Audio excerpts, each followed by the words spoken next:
Здравствуйте, comrades. Welcome to Socialism Saturday. Socialism Saturday is when we watch real socialism, not CNN socialism, not AOC socialism, not even Bernie Sanders socialism. We watch the real deal and we talk about it. And the whole purpose of this is to understand the perspective of the enemy. And one of the things that we have consistently found now on Socialism Saturday is if we go back into the archives and watch what the real socialists were saying but a couple years ago, we are now seeing those same things show up as the talking points of the Democratic Party. Well, guys, we have a little bit of a treat tonight. I'm doing something a little different. We have a double header. And each video is only an hour long, so I don't think the stream itself is going to be significantly longer than normal. But we're going to watch two different videos tonight that I think are, relevant and closely related. The first video we are going to watch is about one of my favorite subjects, trans Marxism. We're going to watch this one from SWP TV, which as far as I can tell is pretty effing socialist. I don't think we've watched something from this channel before, so this will be a new experience for us. But they have this presentation from 2 years ago, and this is called Trans Rights Now: Marxism, Gender, and Trans Liberation. And let's see, what do we have here? We've got the author of Transgender Resistance, Socialism and the Fight for Trans Liberation. We have got an activist with Liverpool Trans Pride. We have a socialist worker journalist. And the description is transgender people continue to face systemic oppression, discrimination, and hate crimes. The Tories plan to block any changes to the Gender Recognition Act. This is obviously in the UK. And to scrap some of the limited gains trans people have made, this event will be discussing the key strands in the resistance to the attacks on the streets, in the communities, in the workplaces, and unions. But we'll also be going much deeper and discussing the roots of transphobia and the history of gender transgressive behavior. We'll be discussing trans people's rights to assert their right to live their authentic lives and why that deserves unconditional solidarity. So that is the first presentation we have on deck, just to warm us up, because the next thing I want to watch after we get done this, check this out. Did you know that Charlie Kirk 8 months ago debated a trans Marxist? Now, I have mixed feelings about Charlie Kirk in Murphy's Pool. Why do I have to see a butt? God damn, Murphy's Pool. Jesus Christ. Okay. I have mixed feelings about Charlie Kirk. On one hand, you have to admire that Charlie Kirk has managed to build an organization that brings in $40 million a year in donations and yet doesn't seem to do anything except throw parties. I mean, there is something to that. Even though I disagree with the strategy of spending $40 million to throw parties and not get any actual electoral wins, you have to admire it on some level. You have to say, okay, he said he was going to do something, he went and did it, and it gives us hope. It gives all of us hope, doesn't it? That even if we accomplish absolutely nothing, we too one day can raise $40 million in a year to not do anything. So on some respect, I admire Charlie Kirk. But on the other side, I wonder how much Charlie Kirk actually knows. And listen, I know I can be a little judgmental of people's knowledge about these things, possibly because I spend half of my damn life watching this content to understand it. And I know most people don't do that. Most people aren't crazy like us. But I'm curious to see how much Charlie Kirk actually knows about trans Marxism. I'm curious to see his debate with this person who apparently was on the Young Turks. Let's give it a watch, or a description read anyway. Charlie Kirk goes head-to-head with Ben Carollo, a trans Marxist and contributor to the Young Turks, in an engaging and educational debate about Marxism in America. Charlie defends the founding fathers and the American system of government, while Carollo defends gulags, yes, really, and commends the democracy of China. This is one heated debate night that you don't want to miss. Well, we're going to watch it just for fun, and we're going to see what actually comes up and how much Marxism, real Marxism, is actually discussed in the course of this debate. I think it's kind of nice to change things up every once in a while, look at Marxism in a new way. I think it's going to be great. Guys, please mount that like button if you are ready for Socialism Saturday. I've got a couple orders of business before we get started. Number one, if you head over to my Substack, which is Carlyn, Karlyn, .substack.com, I just, but an hour ago, published this new piece. This was based on Happy Hour yesterday. So if you attended Happy Hour yesterday, you already know what this says. But we watched a training yesterday from the Michigan Department of Education, which flat out said it trained teachers that schools do not have a legal obligation to tell parents that a student goes by different names and pronouns. And you can see the clips. I gave you the highlight reel in this article. It is up now on my Substack. And again, that's Carlyn, Karlyn .substack.com. And this is going to be my home base for content moving forward, guys. Substack is a really robust platform. I really like it a lot. It has a lot of useful functionality that allows me to put out content in interesting ways. And best of all, you can subscribe for free. And so you'll get email updates every single time I publish a story with new insanity that's going on in the world. But if you want to support the work I'm doing, then I want to ask you to become a paying supporter on my Substack. There are other ways you can support me financially too. We'll talk about that in a second. But if you want to become a paying supporter on my Substack, I do have a goal this month of getting to 75 new paying supporters. You can see I'm putting a little tally in the very top of every single one of my articles. I already have 10 new paying supporters already.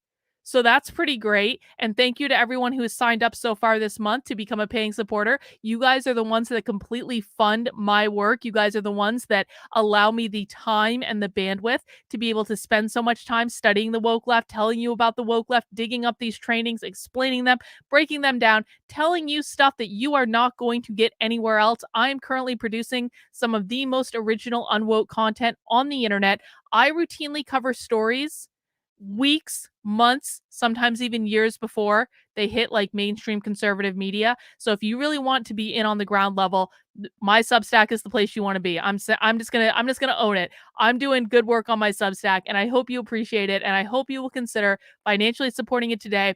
If I reach 75 new paying supporters this month, that keeps me on track for my overall goals of the year, which I'm trying to do this as a full-time job, but I need your help in order to be able to do it. And in return, I will provide you with a lot of perks. So tomorrow, and usually it's on Saturday, but it's going to be on Sunday this time. But tomorrow, I'm going to be sending out my weekly Unwoke Roundup newsletter. Now, this newsletter is a list basically of all of the content that I've created for you over the last week. So you can kind of see all of the resources that I'm giving you to help you fight back against the woke left.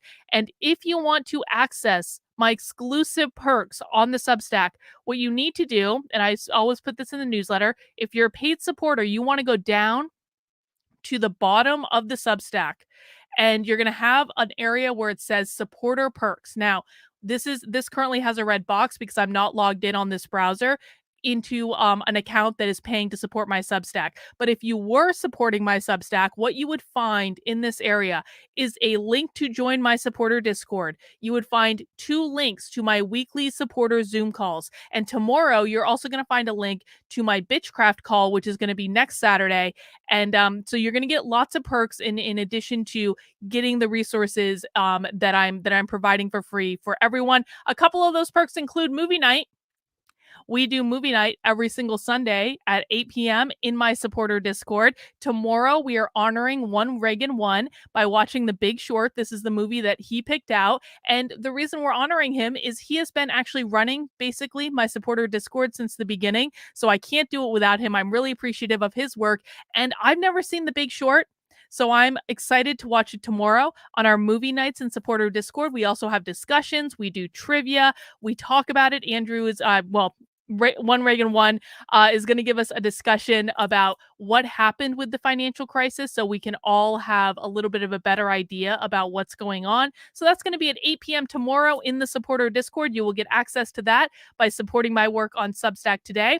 And then next Saturday, On the second Saturday of every month, I do a bitchcraft call in my community, in my locals, Patreon, and Substack supporter community. And this is just an open Zoom call where we bitch and we craft. All crafts are welcome, including crochet. Of course, knitting is the far most superior craft, so I will be knitting. But if you want to do crochet, draw, paint, color, clean your gun, fold your laundry, play video games, just come and hang out. There will be an open call next Saturday at 3 p.m., right before Socialism Saturday, and I will be sending out the links tomorrow for that. And then, of course, all of my supporters get access to count them two private, unrecorded Zoom calls with me and my community every single week. You can talk about whatever's on your mind. These calls have helped me maintain my sanity over the last couple of years, and my community is amazing. It has some of the best people on the internet. I would invite everyone to come join. And so becoming a supporter on my Substack is one of the ways that you can do that. But other ways include heading over to activelyunwoke.com/support, and you can become a supporter in my locals community. You can become a supporter in my Patreon. You can become a supporter in my Substack. And you know what? You can even become a supporter on this here YouTube channel with a monthly membership, and that's going to give you the same ability. So, guys, I really do appreciate you supporting my work. You guys are the ones that make it possible to do what I'm doing, and I can't do it without you. And got a lot of content coming this week, and I'm really excited about it.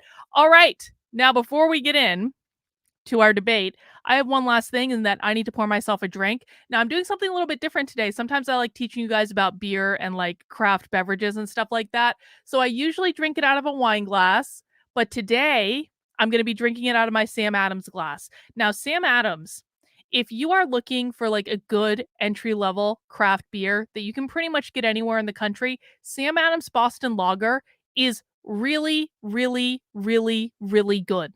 It is a solid beer. You can get it in almost any supermarket. You can get it in almost any bar. And this is actually the glass that Sam Adams created especially for its beer. And what's cool about this glass is the glass is thicker at the bottom. So you're supposed to hold it like this than it is at the top. And so if you hold the glass like this, your beer is going to stay colder longer. Whereas if you hold it like this glass is thinner than the glass at the bottom, and so it's going to heat up your beer a little bit faster. So I will bring back the wine glass at some point, but Jesus Christ. Now, I'm not drinking Sam Adams Boston Lager today because on Socialism Saturday, I try to drink a red beverage, and today I'm drinking a 1911 cider. It is called Jam on It. Let's see how this looks in the beautiful Sam Adams glass. I actually got this glass at the Sam Adams Brewery.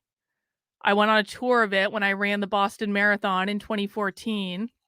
They invited all the runners, and it's really cool. If you ever get a chance to go to the Sam Adams Brewery, it's a cool, cool, cool experience. Look at how pretty that is, guys. Cheers. Happy Socialism Saturday. All right. Please mount that like button for me if you would be so kind. We do Socialism Saturday every Saturday at 6 p.m. And we're going to start the first of our double feature with this presentation. Oh, gotta do the regular Socialism Saturday disclaimer. Socialists speak in a completely different language than normal people. So it might sound like English, but you still might not understand them. And that's okay. If this is your first time at Socialism Saturday, then just sit back, just listen, try to take it all in. If you don't understand what they're saying, we will try to decipher it for you. If you have questions, ask them in the chat. You know, we've got lots of smart people here who have been attending Socialism Saturday for months and months and months. So there are going to be people that are going to help you out. And if you have ideas about things that they're saying, please make sure to chat them in. The whole purpose of Socialism Saturday is not just to kick back on a Saturday night and watch the most dystopian thing you will see all week. The entire purpose of it is to learn about what these people are doing and how they see the world, because these people will tell you what they're going to do. All you have to do is listen. So if you don't understand what they're saying, that's okay. Sit back, relax, take it all in, and it's like learning a second language, and ask questions if you have them. Is there socialism bingo? There is socialism bingo, actually. Hang on, let me get the socialism bingo card. I always have been forgetting about the bingo cards lately. All right, let me see. Do do do. All right, guys, there's the socialism bingo card in the chat. Just generate it yourself. We're going for lines or corners. If you get a bingo, call it out in the chat, and we will give you a hearty round of congratulations. All right, let's get this party started. Speakers we have lined up for you today. So first, we have Anna Pope. Anna is a trans activist and member of the Socialist Workers' Party, also in Manchester. Welcome, before. Anna. Thank you for joining us. I'm glad to be here. Next up, we have Laura Miles. Laura is the author of the fantastic book, Transgender Resistance, Socialism and the Fight for Trans Liberation, and the first openly trans person to serve on the national exec of a British trade union. Next, we have Sarah Bates. Sarah is a journalist for Socialist Worker, which is a revolutionary weekly newspaper, which you can find online at socialistworker.co.uk. And our last speaker, but by no means least, is Kelly Stubbs. Kelly is an activist with Trans Pride in Liverpool, a youth worker with trans kids, and a member of the Socialist Workers' Party in Liverpool. So thanks for joining us, Kelly. And finally, I'd like to welcome all of you watching at home. We're really pleased you could tune in this evening, and we want you all to be part of the discussion. So keep your comments and questions coming. We'll be reading some of them throughout this evening's show. We're streaming on 4 platforms this evening. It just occurred to me, SWP, Socialist Workers' Party. All right, I'm tracking now. Okay, this is definitely a socialist website. Got it. YouTube, Facebook, Twitter, and Instagram. So please keep liking, commenting, and most importantly, share the stream. We want to reach as many people as possible, sounds so good. Because this is an incredibly important topic. And so it's vital that we have these discussions. Trans rights and trans lives are consistently under attack. Right-wing governments, such as the likes of Trump in America, Viktor Orban in Hungary, and the Conservative Party here, give confidence to bigots across the world who want to marginalize and threaten trans people. So I just want to comment on that real quick. This presentation is 2 years old. So 2 years ago, I probably would have laughed at a person who's saying, you know, Trump's government is attacking trans people and all that stuff. And it was probably funnier 2 years ago. But I want to say this. Did anyone see the clip of Michael Knowles speaking at CPAC today? Because I'm sorry, and conservatives, your influencers are going off the damn rails. Michael Knowles at CPAC today gave a presentation where he said that we needed to eradicate transgenderism everywhere. Bro, that's not a good look, guys. It's not a good look. And it wasn't even like he said we need to eradicate transgenderism everywhere, like outlawed entirely, not just for kids, for adults too. What? Yeah, exactly. What a moron. I'm sorry. So I don't think that's a good look. I don't think that that screams freedom and liberty to me. And I think it's going to be used against the political right forever and a day, which is only going to help the political left. Every single time the political right like doubles down on their authoritarian tendencies, they help the political left win. Like, does Michael Knowles and the Daily Wire want the woke left to win? Because it just seems like they're handing them a victory on a silver platter. So again, and these people are going to take what Michael Knowles said today and they're going to see, we told you they wanted to eradicate us. We told you they didn't want us to exist. Yeah, God. So I just can't with that, but whatever. Last month, Liz Truss, the Minister for Women and Equalities, announced the government's plans to scrap proposed changes to the Gender Recognition Act. These changes, which would allow trans people to self-identify, have been supported by trans activists who are being ignored by the government as they continue to create an environment that is hostile to trans people. So without further ado, we're going to go to our speakers to hear what they have to say. So firstly, I'm going to bring in Anna, who, as I said before, is a trans rights activist from Manchester. Anna, can you tell us something about the current difficulties facing trans people and what difference the proposed changes to the Gender Recognition Act would make? Well, under the current system, we have what was called to change your gender marker or any sort of documentation here, you'd have to get what we call a gender recognition certificate. Essentially, this is a piece of paper that says you are the gender that you identify as. With the current system, there's quite a lot of hoops you have to jump through. Hang on. Krista says, I believe Michael Knowles says he is more authoritarian because he doesn't believe things will change by having a more libertarian approach. Well, they're not going to change with a more authoritarian approach either. I don't want to live in Michael Knowles' America. I'm not going to support that. And I don't think a lot of people will support that. There are, again, the conservative right learns nothing. They learn nothing. There were a lot of people who defected from the Democratic Party in 2020 to vote for Trump, possibly against what every fiber of their being was telling them to do. And those people don't hate trans people. Those people don't think transgenderism should be outlawed. I don't think transgenderism should be outlawed. I don't believe in other adults telling other adults what to do. I mean, it's just and so he might believe that, but people like Michael Knowles and the Daily Wire in general are going to be the reason that the political left wins, and they can't see it.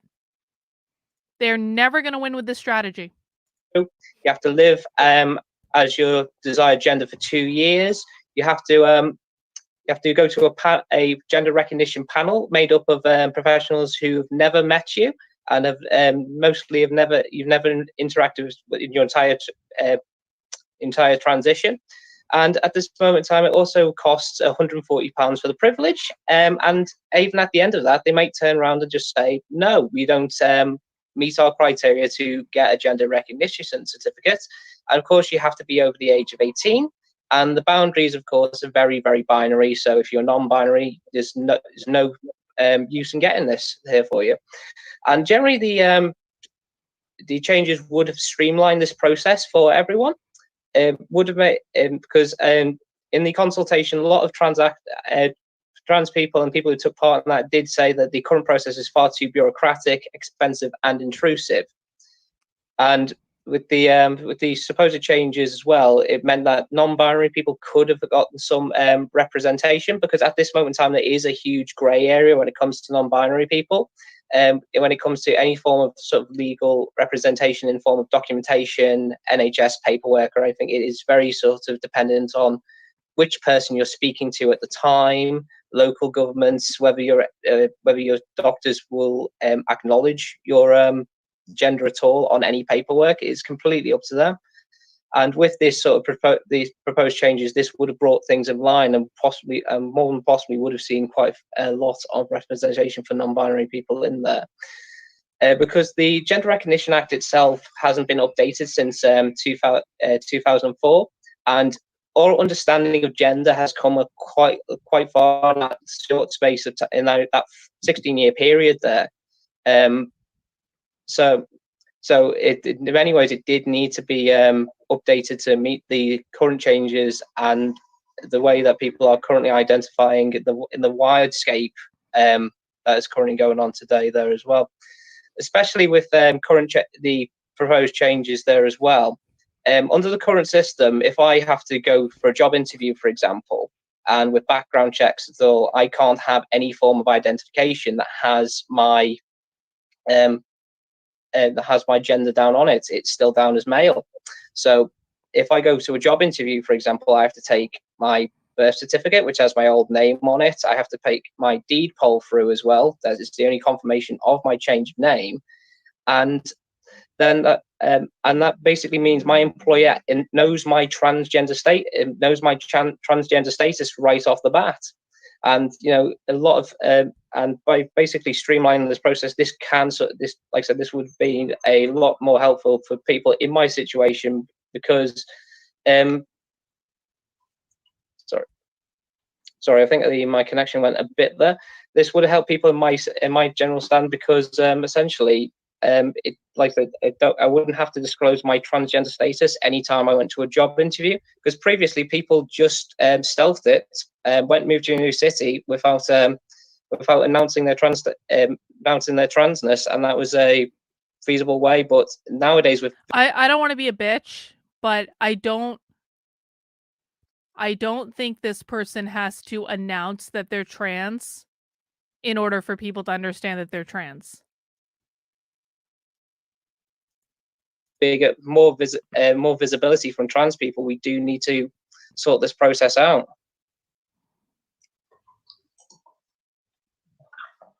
Thank you, Anna. I think the points you made about, making it easier and less intrusive to transition are so important. So now we're going to go to Kelly. As I said earlier as well, Kelly is an activist with Trans Pride Liverpool and a youth worker with trans kids. So Kelly, why do you think that the government seems to have decided to ignore the results of the GRA consultation, which reportedly showed 70% in favour of the proposed changes? Well, the first thing to say is that it's absolutely outrageous, the argument, the reason they've given for saying that they're going to reject the results of the consultation, because too many transgender people got involved in the consultation. If you just imagine that was applied to an election, we'd be saying that the logic of that is that you can't have the election results don't count, that can't stand because the winning side had too many people voting for them. I mean, it's just absolute nonsense. It's an insult that they're saying this is a reason why. I think particularly, given my memory of the consultation process itself, it was a very open and democratic process. Because of the there was hormones. no sort of like the hormones attempt at lobbying or at tactical voting or tactical answering of questions. There was no sort of like saying advice to people to vote this way or that way on any given questions within the consultation. It was very much approached as the transgender community is not heard very often, and so this is our opportunity to be heard. And I think that's the spirit that people engaged in the consultation, is one of wanting to be heard. And I can't think of any better reason really for to engage in something like that. I think that over the last 3 years, though, since the announcement of the results of the consultation, we've seen the warning signs that they might do that, especially after it was deferred last year, that when they said that it was going to be the reforms were going to be implemented, they deferred that in 2019.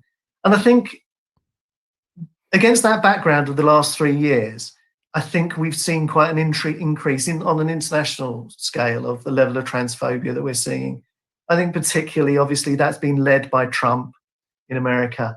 And it seems to be that from the very start of his presidency, he used transphobia as a dripping little bits of transphobia constantly throughout his time in the White House. And from the initial stuff about trans troops in the army to every sort of aspect of these tiny little sort of transphobic attacks that have gone on, from changing how your gender is allocated and understood according to law, to some of the most pernicious ones, like not allowing transgender people into homeless shelters and things like that. And then this obviously culminated to some extent in the law passed by Orbán's government that to end legal recognition for transgender people in Hungary earlier in the year, in May, and under the sort of cover of lockdown. So against that background, it's not altogether surprise. But I think the real icing on the cake, really, the real sort of like punchline to why it's happened now, is the Black Lives Matter movement, which has thrown all sorts of establishment prejudices and things they can rely on into question. The whole status quo has been challenged with the toppling of statues and the reevaluation of all sorts of fundamental ideas about our society. Hang on, Michelle is asking a question. Why do they think Trump is responsible for transphobia? Because one of the first things that Trump did was to ban trans people from serving in the armed forces, which I don't know that I understand why you did it. Like, I mean, we're talking about gender dysphoria. That is an actual, mental health problem. trans people have to go on like medication and stuff. Can we really expect them to serve in battle? So like there may have been rational points for why he did it, but it's certainly open, but it's like it's certainly opened the door to being called hateful things. And I don't think Trump hates trans people. I don't think Trump cares really. But it's just like, again, it's like it's one of these things where conservatives just set themselves up over and over and over and over and over again to get called hateful at every opportunity. They take the bait every single time. It's like, how many trans people were there really in the military? Like, was this actually a problem? Was this something that Trump could have just left alone? Just don't fucking touch it. I'm not saying invite people in, trans people in. I'm not saying roll out the red carpet. I'm just saying leave the minuscule percentage of trans people in the military, leave them alone unless there is an actual effing problem.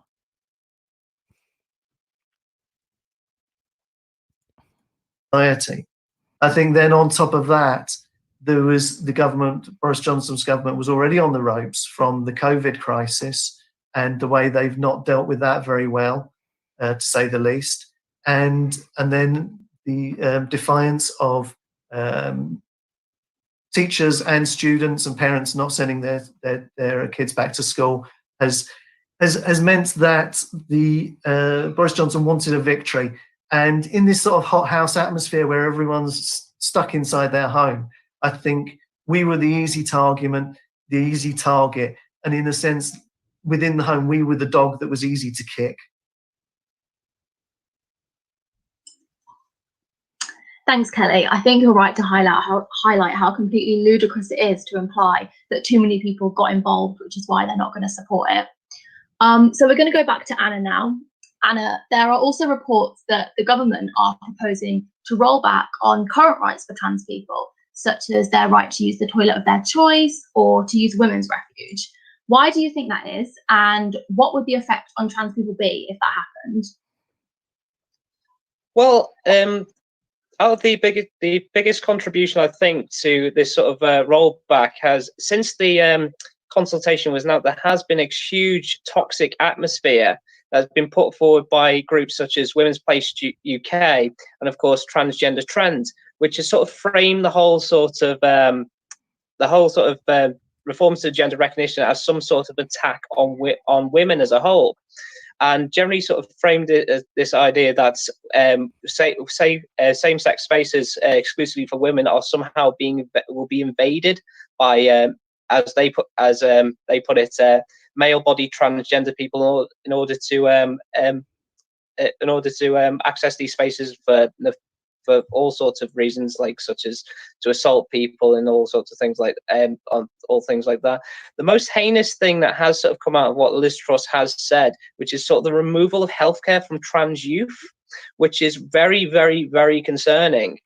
Because it doesn't really say what is going to happen to trans youth who are already in the system as such. Because she did make a point is if you're over the age of 18 and trans and living your life as peaceful as you're well about to go about your business there. When it comes to trans youth, as we all know, that despite a lot of what people may say in terms of medical intervention and things like that, youth are not being given hormones straight off the bat. They do have to wait until 16 until they are given any form of hormone replacement therapy. Up until that point, they are put on puberty blockers, which of course are completely reversible. With what Liz Truss has said, there's no indication what will happen, whether like it will simply not allow more trans youth to enter these kind of services, or if it will completely stop the healthcare that's currently in place for these people. We have no clarification whatsoever. And regards to this sort of all these sort of theories about trans people it will attack women, natal women, or things like that, or the arguments that are used in these same-sex spaces. In a study that was done by the Williams Institute in 2006, it did say that 70% of transgender participants of that study faced discrimination when attempting to use the restroom, whether this consisted of denial of access to facilities, verbal harassment, or even physical harassment there. And as we all know, when it comes to sort of attack on women's services and access to these things like refuges and things like that, the biggest threat to those services are in fact the Tories. I mean, that sector has completely been cut. It's ravaged by cuts and austerity since the Tories have gotten in, and Scotland particularly has proposed to, with the use of the SNP, have said that they would propose to have their own sort of recognition, regardless of what happens here in England specifically. With Scotland's women's associations, including End Gender, Scottish Women's Aid, and Rape Crisis Scotland, have said that it does not regard trans equality or women's equality in any way to be informed competition or contradiction of each other, and they've had trans inclusive services for 6 years now. But stop talking about dilating, okay? Or I don't even know how to say this word. Can you guys cut it out and focus? Jesus Christ! Thank you, Murphy's Pool. Which basically does, prove that in many ways that like trans women are not as predatory as a lot of these groups try to make out here. And I just want to sort of go on to a quote that was said by a member of the LGBT Tories, Colm Howard-Lloyd, that says this opportunity for sensible reform has soured and created a toxic atmosphere for many trans people fearing for their safety, with Heather Peto of the Labour Party adding that this is the biggest reversal of LGBT rights since Section 28.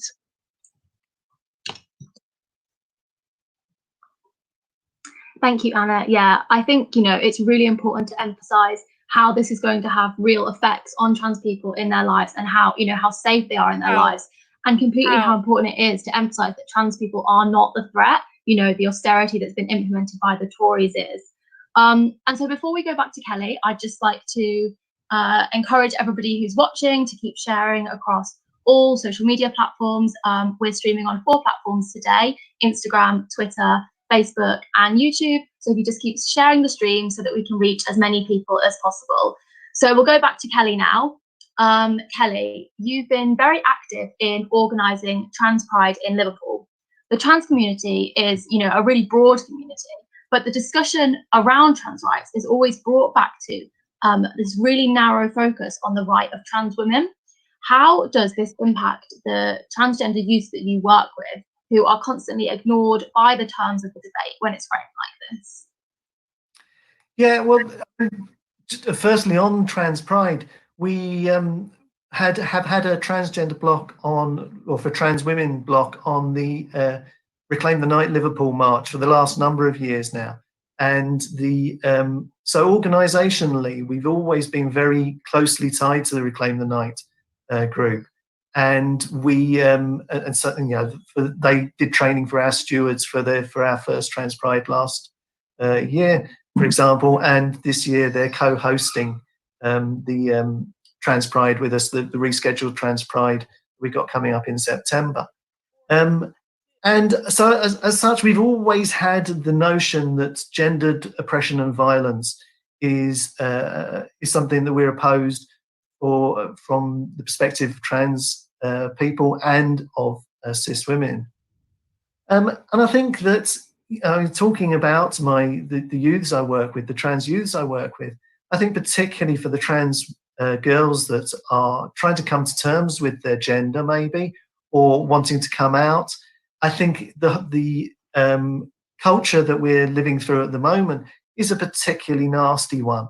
And I think, people sort of like talk about protecting women, but then there's these young women who are isolated and fearful of coming out and are, hiding away in their bedrooms and not really finding the courage to come out into an environment that's so nasty.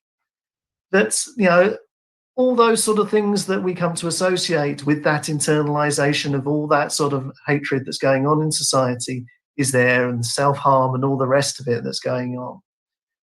But then I think that the most of the trans kids I work with actually don't identify as wholly male or wholly female. In fact, they either identify as in a fluid gender or as non-binary. So why, pop quiz for the chat, Why is it, do you think, that most trans kids that this person works with are identifying as either gender fluid or gender non-binary? Doesn't trans mean transition? If they're trans, then why aren't they transitioning from one gender to the other? Why are they identifying as gender fluid, gender queer, gender non-binary? Why do you think that's important?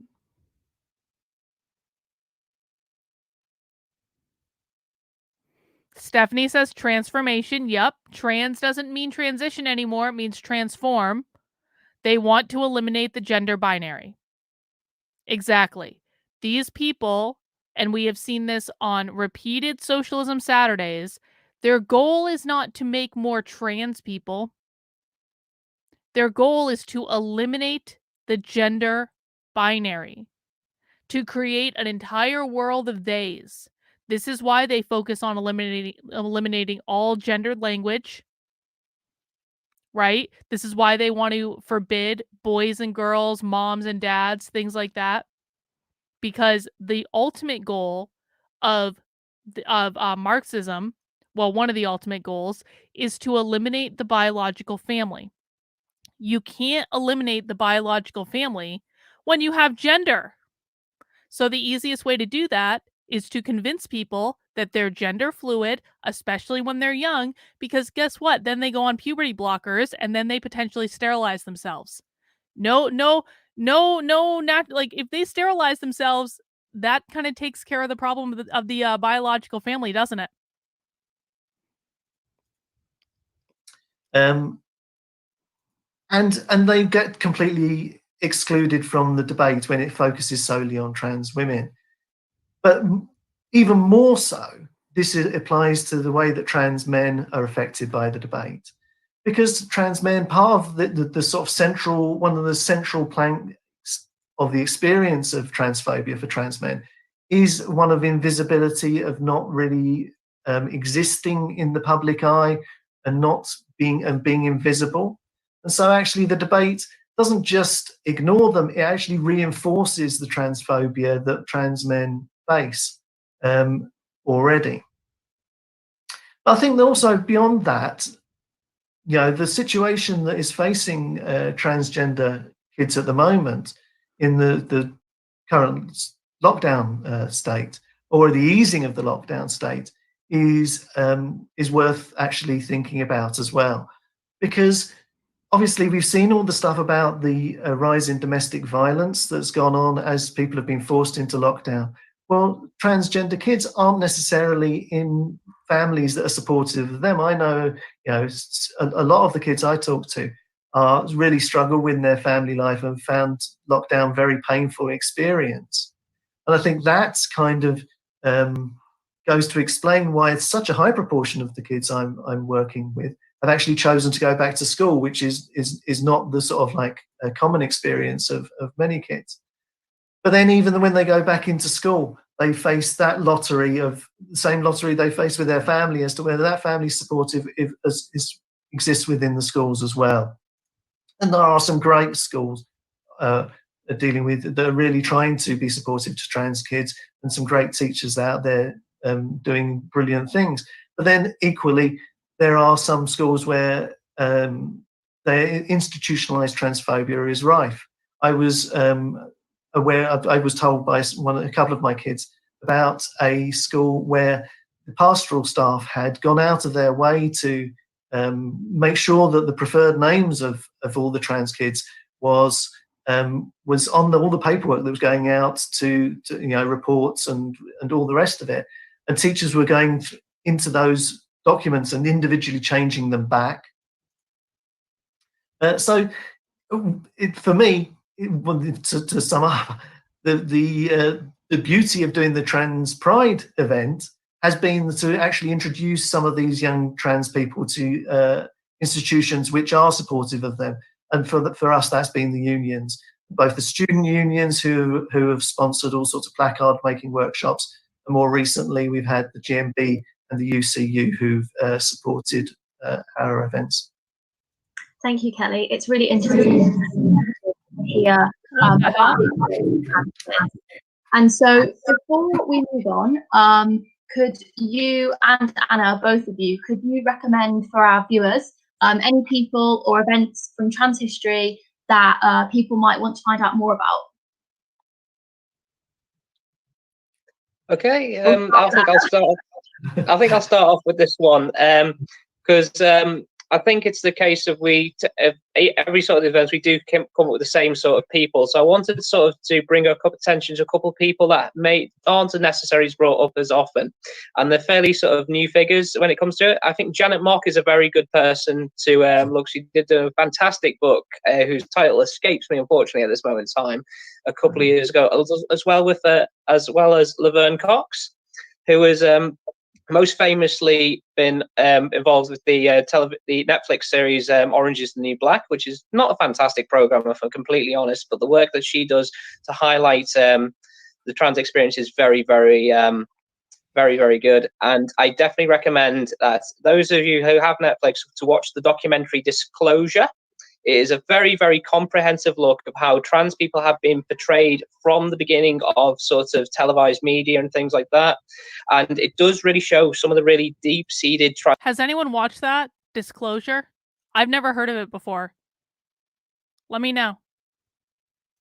Transphobic ideas that are very prevalent in society and where they come from. So I definitely remember... so if you have Netflix, watch Disclosure.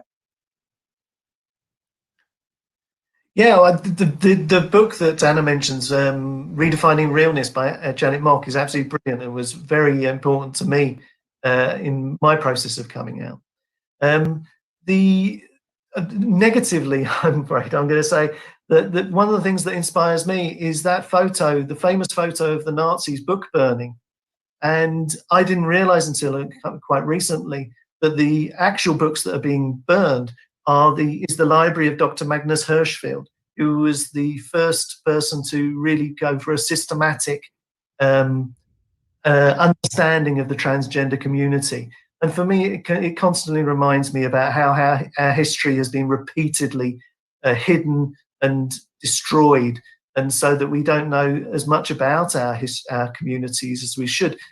For me, that was most evident when we were trying to do some research on molly houses, which are a cross between clubs for trans women and brothels, which it's so hard to find anything out about. A molly house is a cross between clubs for trans women and brothels.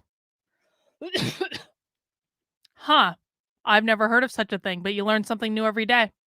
Online. But I think the one thing that really stands out for me that is a part of our trans history that we should celebrate is the Compton Cafeteria riot from 1966, which is several years before Stonewall, and was actually specifically trans women fighting with the police in San Francisco, and in some senses is the birth of the modern LGBT movement. Thank you both for that. Yeah, and I'd really encourage all of our viewers to check out their recommendations. So before we move on, I just want to announce that there's around 200 people watching the live stream so far. I'd really like to encourage all our viewers to share the stream on all of your social media platforms. We're live on Instagram, Facebook, Twitter, and YouTube. Yeah, so share the stream and get the word out. Okay, so we're going to move to Laura now. As I said before, Laura is the author of this fantastic book, which I've got right here, Transgender Resistance, Socialism and the Fight for Trans Liberation, and also the first openly trans person to serve on a British trade union national exec. So, Laura, I want to move on now to some of the bigger questions behind trans politics. You know, as Anna and Kelly have described, transphobia is being used to deny trans people's rights. What are the roots of transphobia and where does it come from today? Thanks, Molly, and thanks Kelly and Anna for a really succinct and clear introduction to the problems that trans people face today. On the first part of that question, what are the roots of transphobia? I think the first thing to say is that, like racism, sexism and homophobia, socialists don't actually accept that people are born transphobic, or that transphobia has always existed, or that it's something immutable or part of human nature. Leslie Feinberg, in their brilliant book, Transgender Rebels, which is another book. Hang on, Bot is asking a question, and I think it's a fair question, and I would like to hear other people's opinions on this in the chat if you have opinions. Bot says, what the fuck does transgender have to do with socialism? How did they decide they were linked? Transgender has nothing to do with socialism. Has nothing to do with socialism at all. There are a lot of trans people in the world who are not socialists. There are a lot of trans people in the world who hate socialism. But the problem is that people on the political left, the Marxists, the socialists, what have you, they will use absolutely every single tool they have in their toolbox in order to do what? Gain as much power as possible, destabilize the system, attack capitalism, usher in their Marxist utopia. It's not about trans at all. The only reason that Marxists care about trans is because they can exploit the issue and exploit trans people in order to gain as much power as possible, destabilize the system, attack capitalism, usher in their Marxist utopia. So that's why it's linked. It's the same reason that we have yeah, I mean, exactly, James Jones, it's critical theory. Critical theory. And so if you take critical theory, take whatever word is in the middle between critical and theory, and that word is what they are using to create dissension so they can get what they want. So critical race theory is using race as the weapon. It's not that race is inextricably linked to socialism, because it's not. Critical race theory is using race as the weapon in order to advance their Marxist revolution. Critical gender theory is using gender as the weapon. Critical queer studies is using sexual orientation, gender identity as the weapon. Critical fat studies is using a whole other world of bullshit in order to advance what they want. So you always have to keep this in mind. Socialists will literally do whatever they have to in order to advance their Marxist revolution, whether or not it has any basis in reality at all.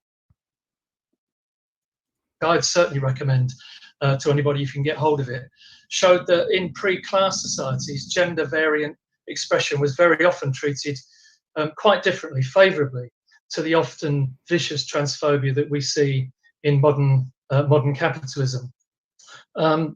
For us, I think, as socialists, we argue that oppressions arise and are maintained on the basis of material conditions in society, how things are produced and distributed, how profits are accumulated, how the ruling class tries to hang on to those profits, and so on. I think the second thing I'd say is that the development of transphobia, and actually LGBT phobia in general, was closely related to the increasing oppression and subjugation of women as class societies developed, particularly capitalism with its dominance of the nuclear family, that came to be the model really for working class people who I want to just rewind that real quick because that was important. Listen to what this person just said. The development of transphobia, and actually LGBT phobia in general, was closely related to the increasing oppression and subjugation of women as class societies developed, particularly capitalism with its dominance of the nuclear family, that came to be the model really for working class people who were supposed to aspire to. Capitalism relies on the nuclear family to bear, to nurture, to socialize. Capitalism relies on the nuclear family to bear, to nurture, to socialize. This is why they want to abolish the family. Even when we're watching a presentation that's not about family abolition, it always comes back to abolishing the family. Next generation of profit makers, us, in other words. Engels, in The Origins of the Family, Private Property and the State, in his 1884 book, showed how women were more and more controlled and subjugated as class societies rather than the hunter-gatherer and nomadic or early pastoral societies became dominant. And at the same time, you see same-sex activity and gender. Hang on, I got a super chat. Thank you so much. Spot on, KB. All of the victimhood groups are created so they can be exploited by the socialists to advance their revolution. Well, I'm not sure I would go that far. Like, listen, there are legitimate problems in the world, right? There for a long time, gay people couldn't get married. That was like a legitimate problem. They were that in that case, it's like they were not afforded the same rights and privileges as other groups. The problem is most of those problems have already been solved because society evolved, society progressed. And so I wouldn't say that all grievances are wrong. We are not a perfect country. The goal is not to be perfect. We will never achieve a state of perfection. The goal is to be more perfect. And I do think that we need to be very, very careful in order to make sure that we are acknowledging real problems and we are differentiating real problems from fake problems. Because when you cease to have that nuance is when you quite frankly become just an authoritarian and you say my way or the highway and this is the way it is and black and white and yes and no and life is just more complicated than that. So I agree that socialists do exploit these problems, but I also think that it is incumbent upon us to be nuanced in how we're looking at the situation so that we can acknowledge when real issues exist and when fake issues exist. All right. The variant behavior becoming increasingly prescribed, punished, and seen as abnormal. And that actually intensified incredibly, actually, in the late 19th century. 19th century capitalism as hostility You're to welcome. trans and gay people was exported, actually, and imposed by imperialist powers like British imperialism on colonial countries around the world as part of the sort of subjugation of those peoples, the divide and rule strategies that they use. So transphobia provides easy scapegoats, really, when needed, with the potential to divide workers and divert resistance away from those running the brutal system that we live in. And that takes us on really to the second part of the question: where does transphobia come from today? I think there are a couple of things to say here. So the first thing I'd say is that I think most transphobia comes from the top down, and from the right. People have already mentioned, I think Kelly mentioned the example of Trump in the United States. There's Brazil's Bolsonaro, there's what's happening in Putin's Russia, Hungary's Orban, and so on and so forth. And you can think also of the religious right, the transphobia of the Catholic Church, various US Christian groups, and of course, it also comes from the far right and the fascists. And all of these variously promote the defense of traditional values, the sanctity of the family. Hang on, I want to address something. Why is anyone asking the government for permission on who they can marry? Well, I suppose that's true, but the fact of the matter is that you get tax breaks by being married. You get privileges to visit your loved ones in the hospital by being married. There are societal systems that are set up around the institution of marriage that are very real. Back in the 90s, there were a lot of problems with gay couples not being allowed to see each other in the hospital because they weren't legally married. So these are real problems and they need to be acknowledged, and dismissing them, saying, why does it even matter? Well, that's playing right into their hands. Nuclear family, hostility to women's rights, multiculturalism, and so on. They promote loyalty to nation and race above class solidarity and class struggle. Yep, you can't be compelled and to all this, testify of course, the against your left spouse. and Marxism and Make medical decisions for degeneracy your are spouse. the enemy. And bro, like, honestly, this is really, really dismissive. What are you going to do if you show up at a hospital and you're not allowed to see your spouse? You're not allowed to make medical decisions? Are you going to barge in and perform surgery yourself? I think your point of view is really, really, really unrealistic. And I saw someone say abolish all taxes too. Fine. What the fuck are you doing to go out and do it? Have you paid your taxes yet? Well, then shut the fuck up.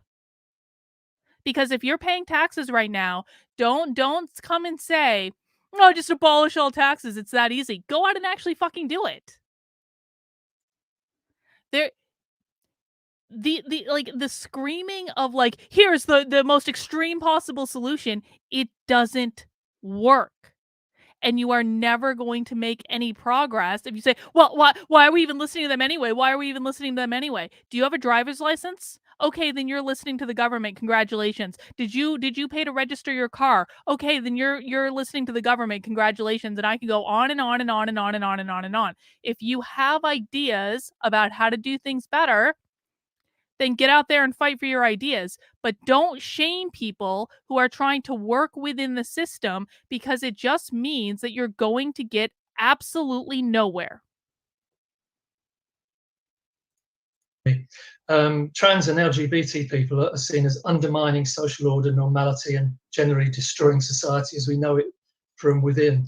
There is, however, a minority of feminists and those on the left who generally want to refer to themselves as gender critical, although they are in fact transphobic.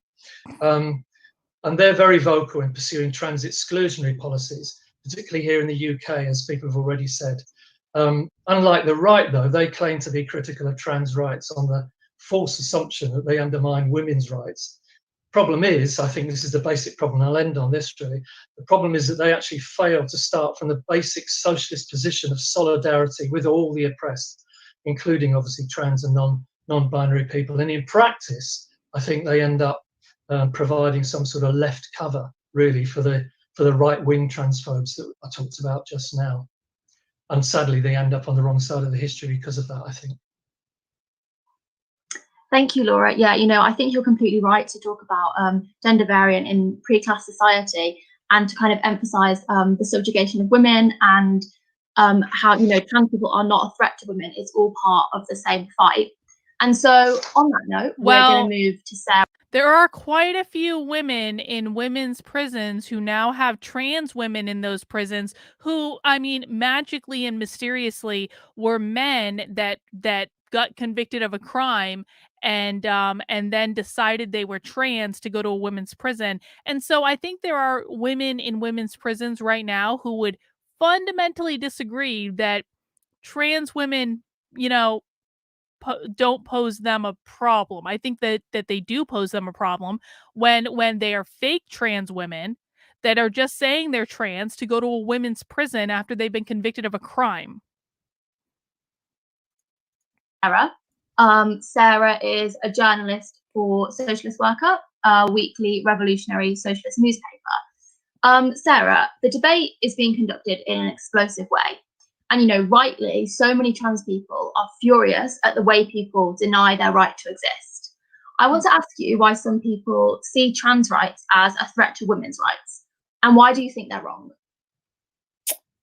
Well, look, I think it's important to say that it's quite a broad church we're talking about, people who are trans exclusionary or maybe describe themselves as trans critical feminists. They actually argue different things completely sometimes. Some feminists argue that because trans women have been socialized differently, they have not experienced sexism. And they say that the experience of oppression is such a formative, important experience of being a woman that trans women simply don't understand.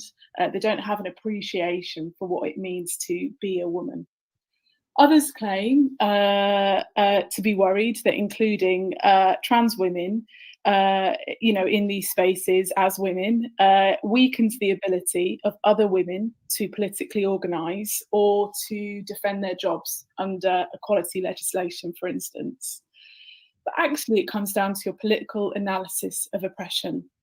So if you see oppression as something that is rooted in biology rather than wider social conditions, that actually has implications for how you organise. So for instance, a lot of feminists think that gender is completely anchored to biological sex, and that is binary. People are... Lindsay is making a really interesting point that I hadn't thought of, Lindsay, so thank you for bringing it up. Why are they only speaking about trans women? Why aren't they speaking about trans men? What ideas do you guys have? Why are they only speaking about trans women? because it seems to me that women who transition to be men are actually in a much more precarious position, because it's going to be much easier for a biological man to beat the hell out of a trans man if they're in the same male space than it is for a trans woman to get beaten up by a biological woman. Something to think about. Either born men or they are born women, and this cannot change throughout a person's life. And they also believe that we live in a society where men oppress women. So using this analysis, it follows that some feminists, some activists think trans women not only sit outside the experience of womanhood, but they actively contribute to oppressing women. But for others, they argue that trans women pose a threat to other women if they are part of gender-specific spaces. They argue that because violence from men is at epidemic proportions, trans women being in these spaces actively puts other women at risk. Other speakers have talked about the way that this sort of takes the form, you know, talking about domestic violence refuges, toilets, sometimes it comes up in prisons, and so on. But I think people who hold these views are wrong. I don't think trans rights and welcoming trans women into women's spaces puts women's rights or women themselves at risk. Let's talk about the concrete. Well, Changes to the gender hang on. In my subjective opinion, there are some trans people with cluster B personality disorder. Congratulations. You can say that about literally any group in the world. In my opinion, there are some conservatives with cluster B personality disorder. In my opinion, there are some Christians with cluster B personality disorder. In my opinion, there are some politicians with cluster B personality disorder. You can say that about, this is not like cluster B personality disorder is a mental health problem that can affect anyone of any group. And it usually is a combination of like nature and nurture, and it's just the way it goes. The captions are on, Chris. Recognition Act don't undermine women's existing rights under law. You know, let's talk about domestic violence refuges. Other people have talked about, and I think Anna talked about how in reality, these services are threatened by vast underfunding of the sector, particularly in the last decade of Tory austerity. And this is happening in a background of a society that doesn't take intimate partner violence or domestic abuse seriously, actually regardless of who the victim is. But more broadly, I want to argue that it's wrong to counteroppose the liberation of two oppressed groups against each other. When an oppressed group fights for liberation, it actively helps other oppressed groups because a rising tide raises all boats.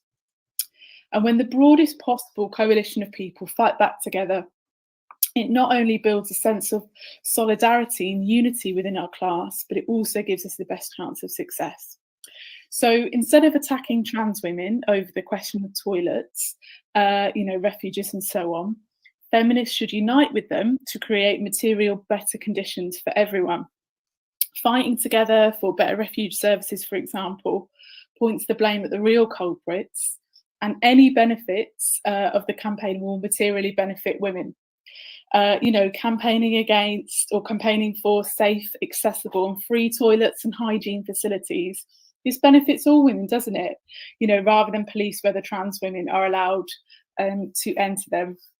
But just to finish, trans critical and exclusionary feminists can fall into a trap of seeing the experience of womanhood as actually being something universal. So I've heard people talk, you know, crudely in the past about how menstruation or having children is a sort of cornerstone experience of being a woman. But many women don't have periods or have children for a variety of reasons.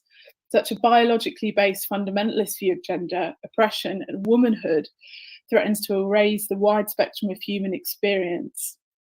Trans people are not a threat to women's rights. They are our allies in the important battles raging here and now against the real culprits that want to stoke up division and push society back. Thank you, Sarah. I think you're so important to emphasise, solidarity amongst oppressed groups and how fighting together is completely key. And so we're going to go back to Laura now. Much of the discussion focuses on questions of sex and gender. Can you tell us the difference between the two from a Marxist point of view? Yeah, thanks, Molly. Well, Sarah's touched on this, I think, which is absolutely crucial questions, really. I mean, the fact is that despite beliefs to the contrary, modern scientific understanding backs the view that sex is neither simple nor easily defined. It's certainly not correct to say, as I think some second wave feminists still do, really, that sex is biological and gender is cultural. And this is, I think, as Sarah said, quite, it's too binary, it's too simplistic, it's certainly non-Marxist in its approach. It wrongly abstracts biological aspects of sex from the social relations of power and class in society, in capitalism. Actually, even just trying to define sex becomes problematic. Are you going to define it by genes, by the presence of gonads, by secondary sexual characteristics, by hormones, or what? What if these don't align? What if a body contains both male and female cells, as some modern science suggests? Sex is clearly not purely biological.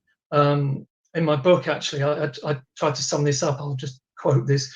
Biological sex, as well as having materiality, also has socially ascribed characteristics and values applied to it, including the ascription of detrimental values reflecting historically contingent societal sexism and misogyny, such as the objectification, devaluation, and commodification of female bodies. When it comes to gender, that also is not simple. Not only can there be an infinite variety of gender expressions rather than just man or woman, but it can be understood really as having two elements. So there's both the socially applied element, something that exists external to the person, such as gender roles and expectations, how to dress, how to speak, how to behave, kind of acceptable jobs for men and women and so on. But there's also an internal sense of gender self, I think, which is what we describe as gender identity. And actually many transphobic and gender critical people deny the reality of gender identity. And I think in doing this, that actually amounts to an erasure of trans and non-binary realities. I described gender identity in the book as an outcome of interactions between a person's self. Hang on, I got a question. Okay, Michigan Wetland Watcher. Is it better to join Substack or Locals? Which one will I get more information from? So it's really up to you. I'm working on building up my subs. My priority right now is Substack. Now, that's not to say that I wouldn't recommend Locals. Locals, you are generally going to get more like one-on-one, well, not one-on-one, but you're going to get more ongoing interaction with me. Locals is a community with anyone who supports in the community can post on the wall. I typically respond to things. You can share things with me on the wall, stuff like that. So I do tend to interact more with people on my Locals, but supporters on my Substack are welcome to interact with me in the comments too. It really is just your preference. So Substack is my main content hub, Locals is my private community, and Patreon has more levels of support. No matter which you support on, you're going to get access to the 2 community Zoom calls we do every week. You're going to get access to the supporter Discord. You're going to get access to perks. So it really is just a preference of what works best for you and how you want to go about it. But I do hope you consider supporting me on one of the platforms, and looking forward to getting to know you. And thank you for asking the question. Milo, who gives a better cut of funds, Patreon, Substack? I want to give you the money, not them. I mean, I think I think that Patreon and I know that Substack and Locals are pretty comparable. I think they're actually exactly the same. I believe that Patreon is also pretty close to them, so it really doesn't make a difference to me which of the platforms that you give on. I will say that YouTube takes the biggest cut. So while I love super chats and I will always welcome super chats, if you're going to super chat in, I would much prefer that you kind of like make a donation on my Substack or something like that. Because like YouTube, I think takes like 30 some odd %, whereas Substack and Locals take like 10%. So I do appreciate you asking the question. Okay, guys, let's keep going. Now, as a reminder, we're doing a double header for Socialism Saturday tonight. So right now we are listening to trans Marxists talk about trans liberation, which is great. And it's giving us a lot of kind of like practical information about how these people see the world. But after this, we are going to be switching it up a little bit for Socialism Saturday, and we are going to be watching a debate that Charlie Kirk did with a trans Marxist. And I think that that's going to be really great. I think it's going to be interesting and entertaining. So stick around.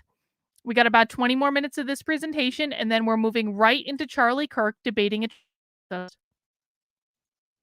Perceived body, their biological sex, including in some cases their deep unease about this, the social perception of their body in the eyes of others, social factors like gender values and expectations, and also the person's development as a sexual being with sexual attractions and sexual needs.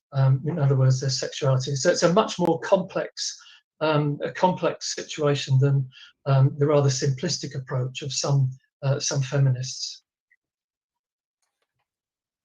Thank you, Laura.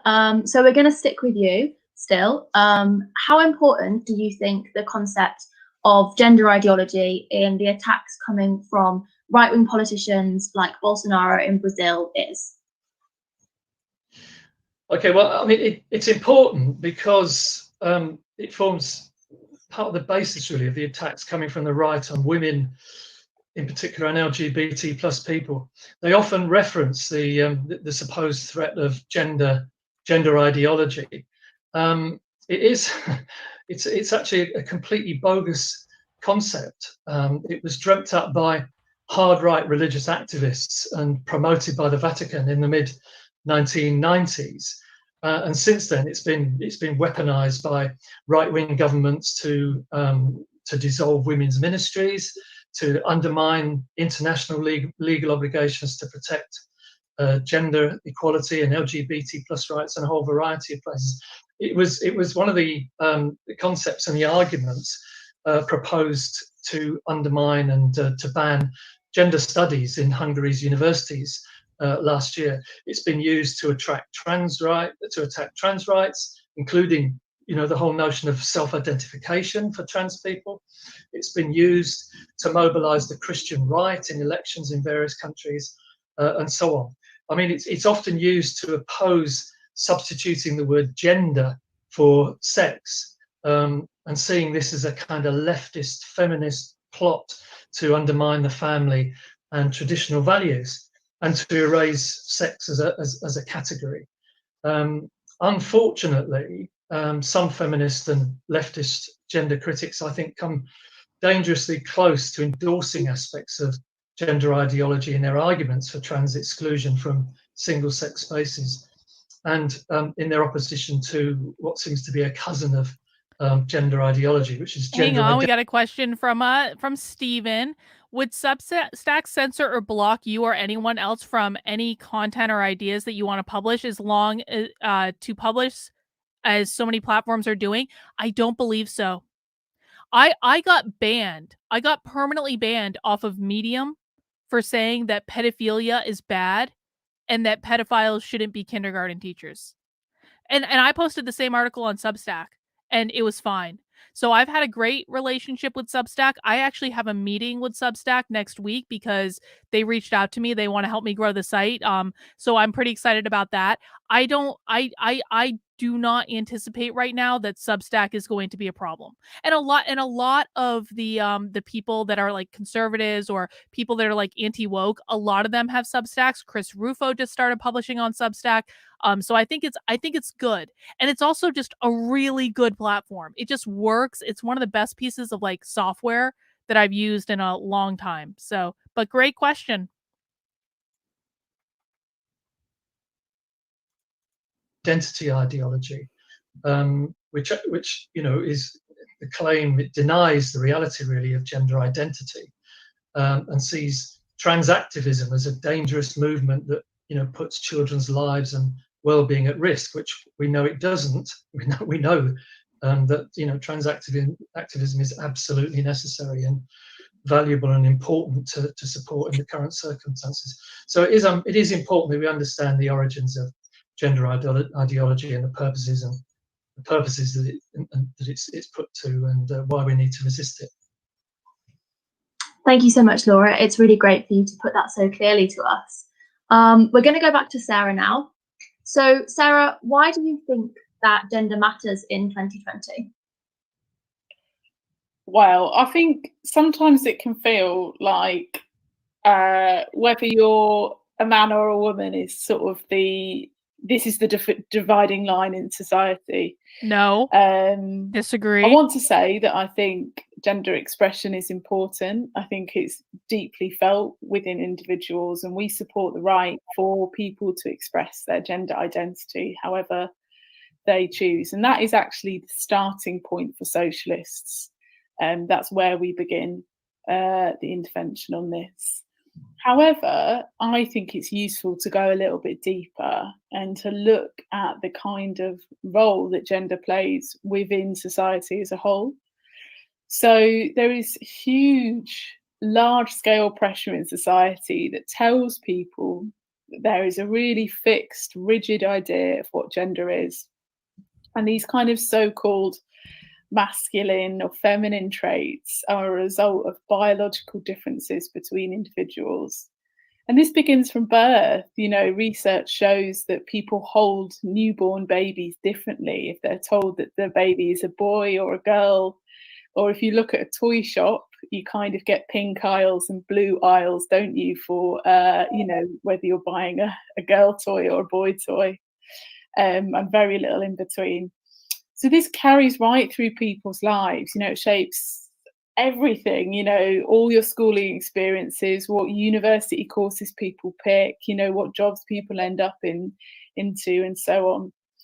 And we are told all sorts of lies about what women are supposed to be like or behave like. And we are told that this is because our brains are wired in a certain way, or our hormones rule the roost. But there is far more biological commonality between men and women than there are differences. And socialists say that ideas about gender within class society have developed as a direct result of the productive and reproductive needs of that society. Differences between men and women aren't in babies' heads. They think that the differences between the genders have developed purely as a function of the reproductive needs of society. Yet another reason they want to abolish the family. When they're born, they are there because they are relentlessly pushed from the top of society. And this is because the institution of the nuclear family plays a critical role in class society. Bosses and those at the top of society push back on any perceived threat to the idea of the perfect family or so-called kind of family values.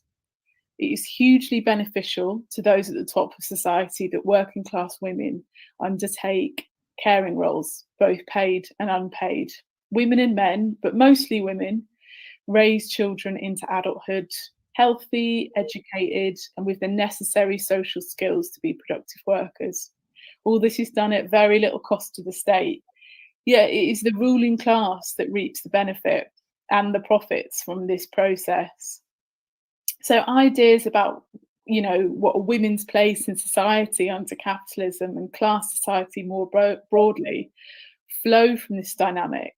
you know, and the idea and the reality of women's response. Hang on. I want the chat to answer Jason's question. So, if they want to destroy the biological family, do they want society to die out? Who knows the answer to this question? Just because socialists want to destroy the biological family, does that mean they want society to die out? We're going to see who's been paying attention. We've been doing Socialism Saturday for 6 months now. Yes! They want all children born via surrogacy. So no, they do not want society to die out. They want to control who has kids, when they get those kids, how many kids they have. They want all children to be born via surrogacy. So these arguments that conservatives make and that the pro-lifers make about how, like, oh, just let the abortionists abort their babies, they'll just die out, their political ideology will die out. No.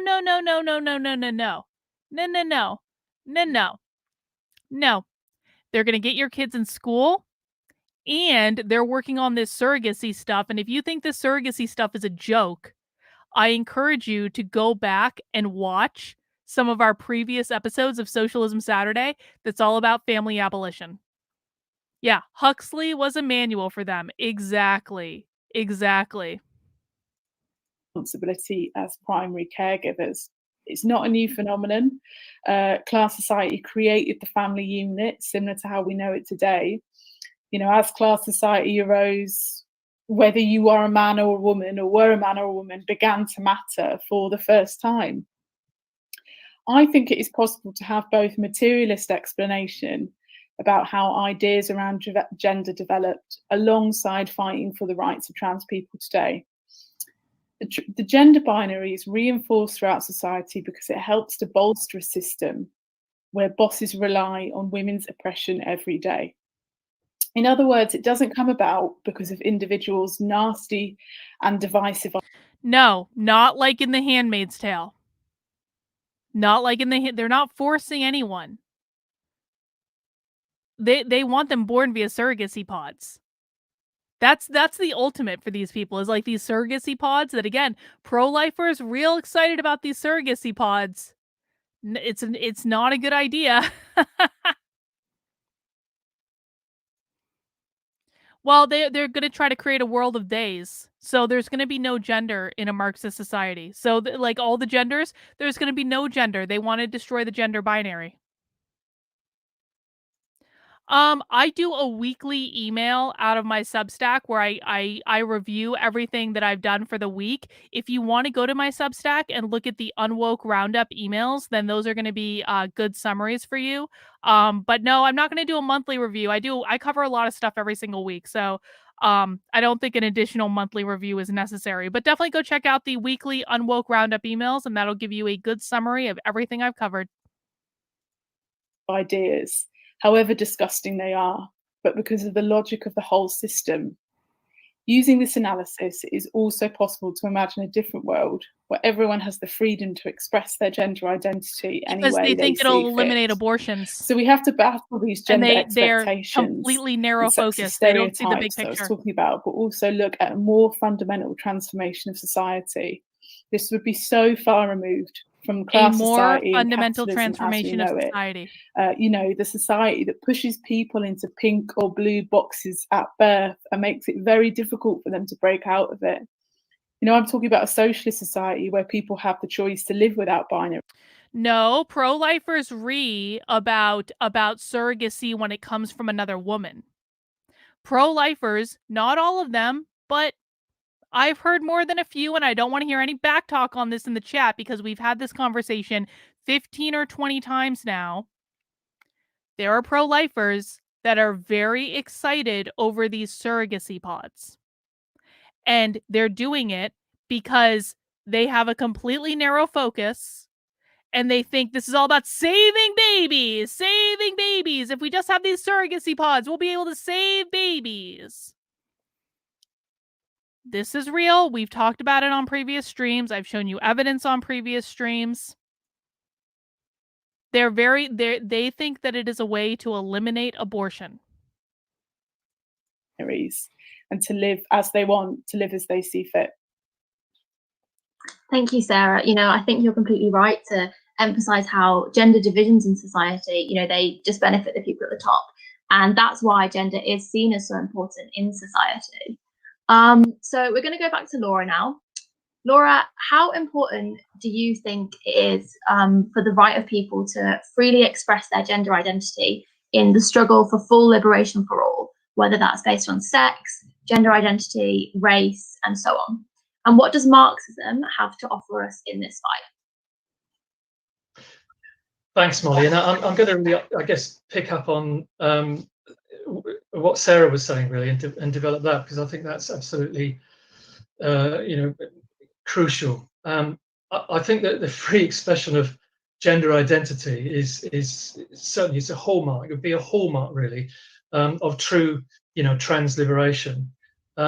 If it's to really mean something, I think if you talk to most trans people, most non-binary people, I think they would say it's not enough to just be in a society where you're tolerated or where you're celebrated, once a year at prides and so on. And what we need is a society that truly respects people's gender identities and values all varieties of gender expression. And the reality is, as other people have said, that is never going to be the case in capitalism. I mean, I'd suggest that Marxism, in contrast to various identity theories of oppression that you come across, privilege theory or queer theory and so on, which I think are problematic because they don't really address the question of class. They don't address the question of class struggle, the centrality of class, and its importance in understanding oppression. I think if you move from those theories, Marxism offers us a powerful tool, really, to understand why transphobia exists, to see it as part of the totality of capitalist socialist social relations, whose purpose obviously is to maximize profit from our labor power. I think Marxism can also offer us insights into how our oppression can be fought through collective action, through building united fronts and so on, by the oppressed and working class in general in our workplaces, our communities, and on our streets. A Marxist understanding, I think, of oppression allows us to see that while some rights and reforms might be won through struggle within capitalism, these are always contingent and threatened by crises, the kind of crises that we're in now, which is likely to get worse in coming weeks and months. And there are always attempts to roll them back by right-wing governments, especially in times of crisis, and of course by threatened by the growth of the far right as well. Oppression, including obviously transphobia, is endemic to the capitalist system. If you want to fight transphobia and you want to fight homophobia, you have to fight capitalism. If you want to fight capitalism, you have to embrace.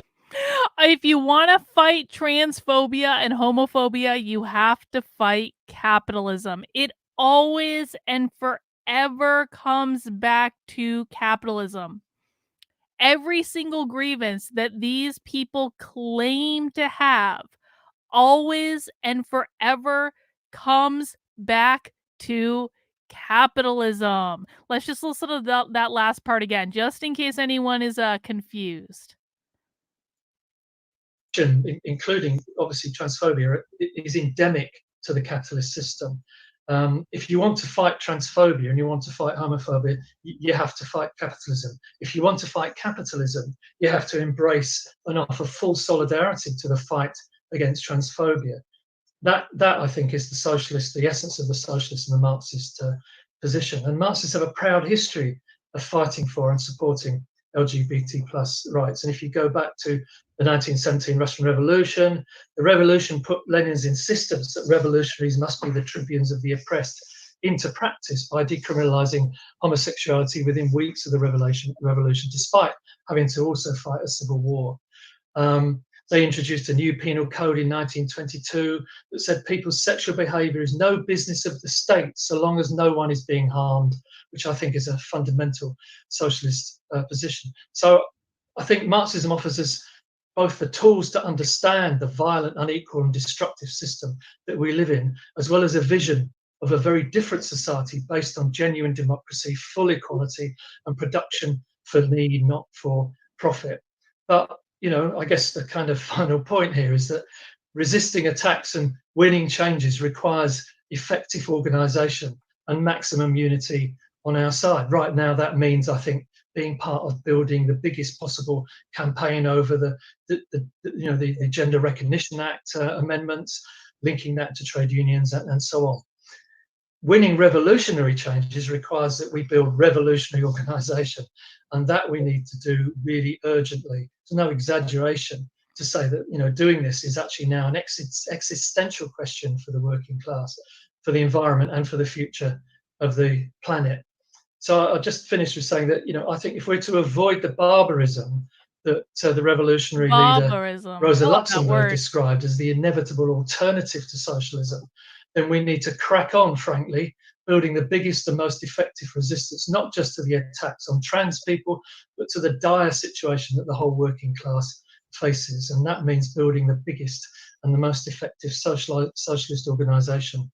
It's an essential task, I think, for us, that something that trans and non-binary people can play crucial roles in. So the prize is transgender liberation, but it's also human liberation in a socialist society, and that is a prize worth fighting for. Thank you, Laura. That was absolutely fantastic and completely emphasises why we need a complete restructuring of society to get rid of capitalism and be able to get rid of oppression. Yes, it's all. And it's so all, I want to say a massive so thank you clear. to all of our speakers today, to Laura, Anna, Kelly, and Sarah.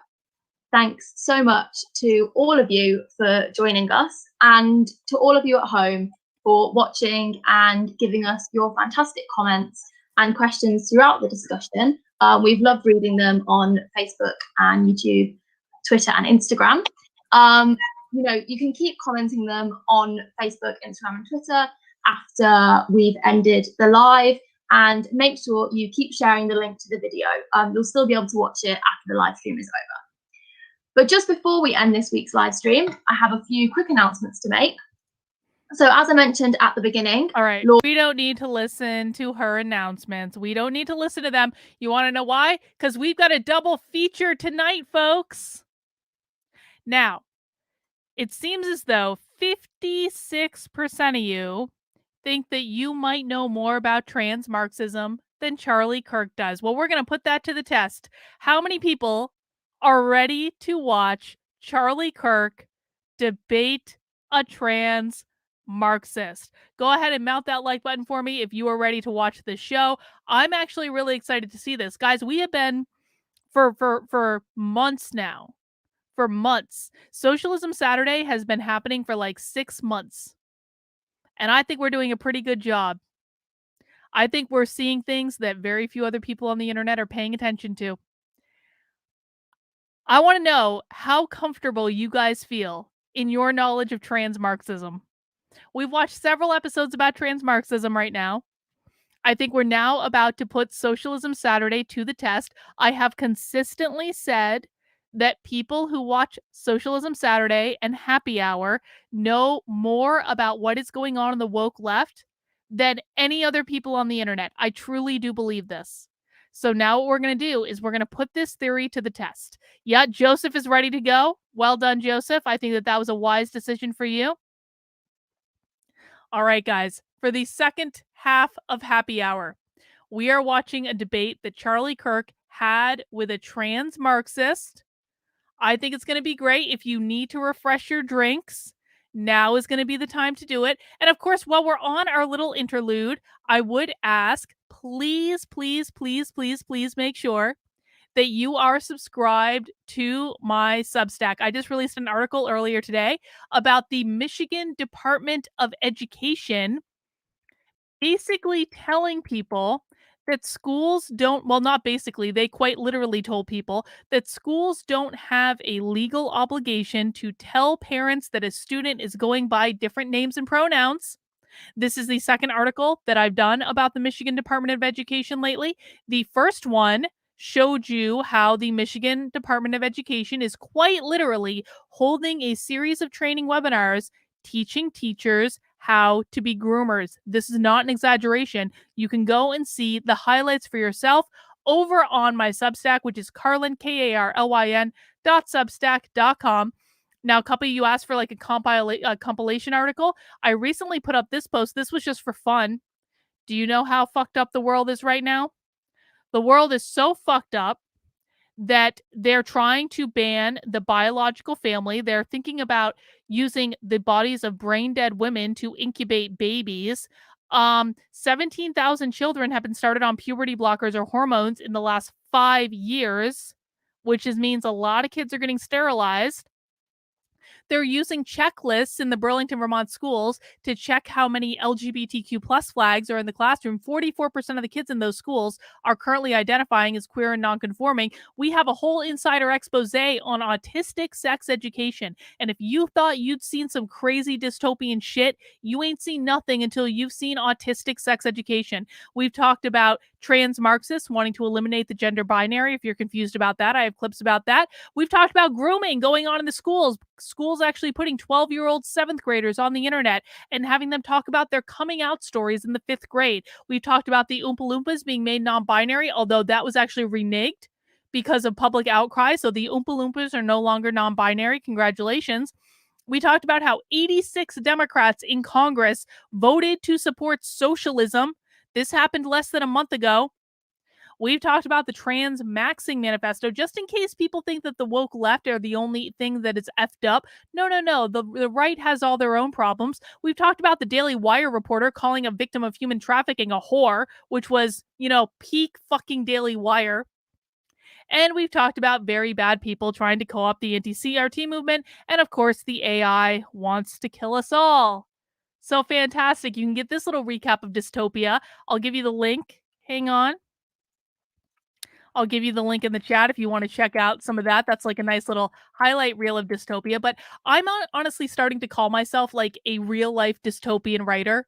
I don't need to write fiction. I don't need to be like Orwell or Huxley or any of these things because we have dystopia around us right now. Isn't it great? Isn't it crazy? But anyway, guys, that's my Substack. I hope you'll consider supporting me on my Substack. I am trying to get 75 new paid supporters on my Substack this month. I already have 10, and that's not too bad for 4 days in. So I do appreciate everyone who's become a paid supporter on my Substack. And if you can't afford to support me financially right now, I totally get it. But how you can really help me out is to share my work with other people. Share it on your Facebook, share it on your Twitter, share it with your friends and family, share my articles, share my videos. If you can't afford to financially help me, this is the next best thing because the more people who share, the bigger audience I'm going to be able to amass and the more I'm going to be able to hit my goals. So guys, I really, really do appreciate it. All right, let's jump in.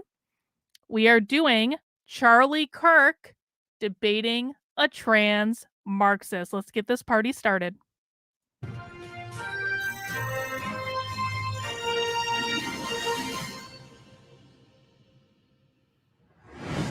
Welcome to another episode of Debate Night. We're joined by founder of Turning Point USA, Charlie Kirk, and contributor for the Young Turks, Ben Carallo. Tonight's topic is Marxism in America. First question. Ben, please provide your best definition of Marxism and what you believe about the topic at hand. Yeah, most definitely. See, when it comes to Marxism, a lot of people have a misunderstanding and think that it's about particular policies. But the reality is that it centers on the role of the state. The belief that the state is an institution that exists to suppress the interests of one class or another. Wrong. Right? Either under capitalism, that would be the dictatorship of capital, where capitalists suppress the interests of workers to the benefit of their profits. Now, under Marxism, the state serves the purpose of basically serving the interests of workers to the benefit of, to the benefit of the workers to suppress the interests of the capitalists. Because obviously the very nature of capitalism is to lower wages, increase prices, and this has an inherent contradiction that basically squeezes the working class and inevitably squeezes the capitalists themselves by leading to things like inflation and market crashes. So really the central theory of Marxism is the belief in a state that works to serve the interests of the working class, to suppress the interests of capitalism, and eventually get to the point where the need of the state itself is irrelevant. Okay. How much of that do you believe? Oh, 100%.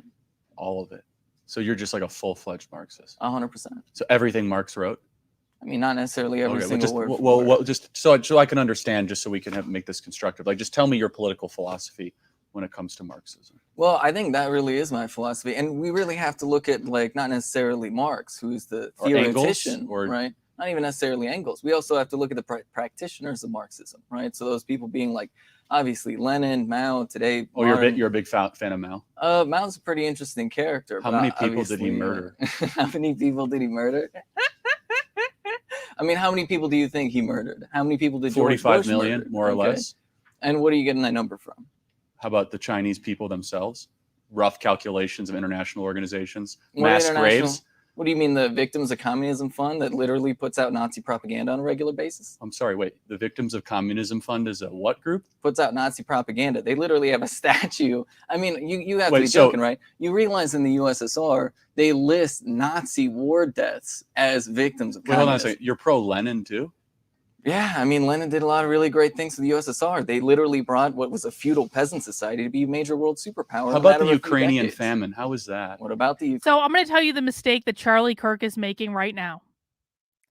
Charlie Kirk is completely dismissing this guy. Charlie Kirk is doing what most people on the political right do, and he's saying, bro, this is stupid. Like, and the reason that this is important is that the minute that you start dismissing these people is the minute that they kick your ass. Never, ever, ever, ever, ever, ever, ever dismiss a Marxist. Because the minute that you dismiss a Marxist is the minute that they win. They are kicking all of our asses right now purely because of the attitude that Charlie Kirk has in this debate. Ukrainian famine. Like the 6 million people Lenin intentionally killed through forced starvation and famine? I mean, it's pretty ridiculous to frame that as intentional, right? Like, let's be real, right? There was a famine, and we can argue about the mismanagement of famines, but capitalists have mismanaged famines all the time. Hold on a second. What is a Irish kulak? Potato famine. What's a kulak? What do you think a kulak is? I know what a kulak is. You tell me. You're the Marxist. No, I want to know what you think. A kulak is someone that owned a certain piece of land that was not allowed to own that same piece of land because of Lenin and Stalin's government. And if they had owned more than it, what happened to them? And do you know what? Okay, just answer the question. I'm curious. What did happen to them? They went to a gulag. Do you believe those exist? Yeah, 100% gulag. How many people died in the gulag? Do you know what a gulag is? No, just like more or less. I just want to know. Do you know what a gulag is? Yeah, a forced labor camp, or it could be a forced death camp. You mean like the forced labor camps we have in the United States of America, which, by the way, the United States has more people under forced labor than any other country. Where? In our federal prison system. How'd they get How'd they get to prison? They committed crimes. Okay, so it's not forced. They made a choice. Are you familiar with the? That's a phenomenal red herring argument you made. I'm just curious. It's not I just want to know how many people died in the gulags. No, more or less. I'm just curious. How many people died in American prisons? Hold on a second. I'm just curious. Gulags. How many people died? I'm just curious. Give me a number. 10 million, 15, 20, 25 million, 30 million. You know, there's this really amazing anecdote. It's really interesting. You see, and 100,000. This is why I don't debate. This right here is why I never, ever, ever, ever debate people, because it always turns into a shit show train wreck where no one is listening to each other. There's no benefit. No one's minds are changed. It's just like one side dismissing the other and calling them stupid over and over and over and over and over again. It's like, we're 4 minutes into this, and this is already a really bad idea. I want a number, more or less. Listen, because let's talk about how they get these numbers, right? This is a perfect example. There's this really great story, right, where you have Winston Churchill talking to Stalin. He's like, hey, how many people died in the famine? And Stalin, obviously not wanting to talk about it, they had bigger things to deal with, like World War II. He puts his hands up. And Winston Churchill walks away and says, oh, yeah, that means 10 million. He must mean 10 million. Now, we can obviously talk about mismanagement of famines, but if we're going to talk about mismanagement of famines, why don't we talk about the people in India that Winston Churchill killed? Why don't we talk about the so we're not here. I'm happy to do a whole defense of the greatest man of the 20th century, Churchill. I'm not going to actually do that right now. So was Alexander Solzhenitsyn a liar? I don't know. Oh, my God. What? You're kidding me. You're a Marxist that you do not know who Alexander Solzhenitsyn is. He wrote a book called The Gulag Archipelago, which was a first-person account. He actually was in a gulag. Come on. So, and you don't even know who he is. You know that people that worked on it admitted that they just made up a lot of those numbers, right? He lived in one, my friend. There's a lot of people who lived in the gulags. In fact, there's a really great... yeah, and so they're liars? I mean, yeah, there's a lot of okay, people that lie about communism on a let me get basis. this right. Let me get this right. So the pastor who spent a decade in a forced labor camp with 1 hour of sunshine a day, Joseph Bondarenko, he lied about that? I mean, because he wanted to just spread the gospel? I'm curious, just kind of like what your belief is on gulags, so we can just have like a similar. Okay, I'll tell you. I'll give you a really great example, right? And you see, the CIA actually ran numbers on this. This is really interesting. So somewhere around 10% of the people, right, that like were in the gulags during their peak, which by the way was after a civil war in Russia, right? Obviously with the white army that they had to deal with, right, and then the World War II with Nazi Germany, right, were political prisoners. But this is really interesting, right? I believe it was in the Gorbachev years, they tried to do a big reformation and granted a huge amount of amnesty. To like tons and tons of people that were in those gulags. And do you know what happened, Charlie?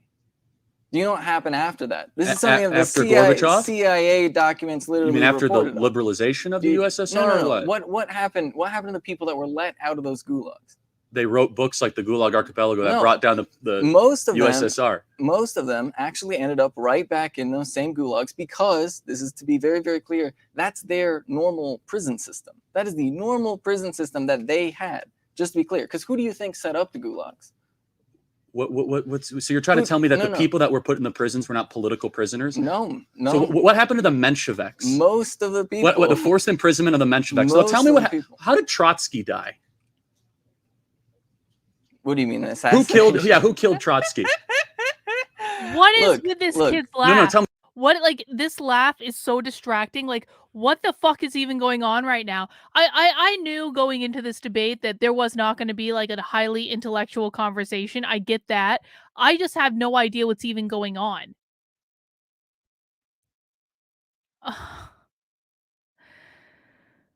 This is why we're getting our ass kicked. This right here is why we are getting our asses kicked. No one fucking takes this seriously. Tell me, who killed Trotsky? Are we gonna talk about economic theories? We will. I'm just curious, because I'm just trying to understand. You say you're a Leninist. I mean, who killed Salvador Allende? So 66 million people died in the gulags, rough estimation. Does that not concern you? I mean, most of those numbers are inflated. Like, you got to really understand this. Like, the reality is that was their normal prison system. If you look at the mortality rate in the gulags compared to the mortality rate in American prisons at the same exact time. So let me ask you this. So how many people died in the Holocaust, would you say? I don't know. I'm not a Holocaust expert. How about like 8 million? Would you say that's fair? So I know at a minimum there's 6 million Jews that died. Okay, so why are those numbers accurate yet the gulag ones aren't?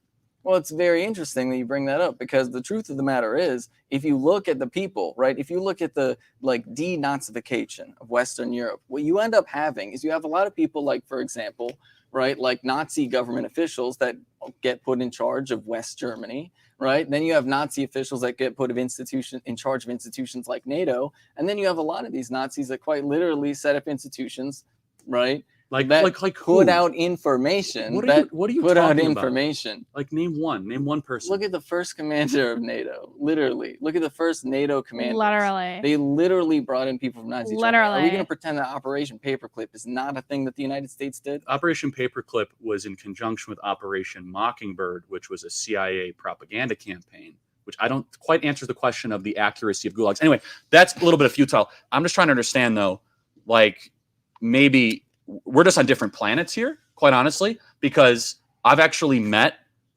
thousands of people that were in these gulags and their stories and their firsthand perspectives, and they did nothing wrong to be put in there, except they had the different political viewpoints, or they were pastors. And then you embrace a political worldview that does that. Well, let's take this, for example. Let's imagine that you're a serial murderer in the USSR, right? Let's imagine, and then you go to the gulag, right? What's the Well, no, I'm easiest not imagining. opportunity? I'm talking about No. pastors. I'm talking about No. people 'cause, that like, have this is the reality. Because like if you want No, to talk it's about, it's not the like, reality. I'm there's plenty talking. of documentaries. Like, look, for example, okay. So I'm just want to make Radio Free Europe So- did this really Okay, you know what he's doing right now? This is less going to be a lesson about trans Marxism, I'm realizing, than a lesson about form and style. So one of the rules that I have in my book, Actively Unwoke, the ultimate guide for fighting back against the woke insanity in your life, you can get your copy now at activelyunwoke.com. One of the rules I have is that you do not have to buy into the rules that the left wants you to play by. The reason that Charlie Kirk right now is, quite frankly, kind of getting his ass handed to him is he is trying to play by a structured set of rules. The Marxist that he is debating is ignoring all of the rules and all of the structure that Charlie Kirk is trying to force him into. And Charlie Kirk doesn't understand this because he has a fixed mindset. There are basically two types of mindsets in the world. There are fixed mindsets and there are flexible mindsets. Fixed mindsets have like a very black and white, rigid view. There is right, there is wrong, and you're going to stay in the right lane as much as possible. Flexible mindsets are more like, I can go here, I can go here, I can go over here. I don't have to fucking ask your permission, Charlie. I can do whatever I want. And I don't even agree with what the Marxist is saying. But Charlie Kirk is getting his ass kicked right now in this debate because he's trying to fit into the box, and the Marxist is like, I'm going over here, I'm doing this, I'm going to ignore every single question you ask me. I'm not going to answer any of the questions, because the minute that he answers the questions is the minute he gets incriminated. So the lesson that I want you guys to learn from this is you don't have to play by the rules. There is nothing saying that you have to play by the rules that someone else sets for you. I mean, have some core principles. Don't hurt people. Don't take their stuff. These are pretty good rules to live by.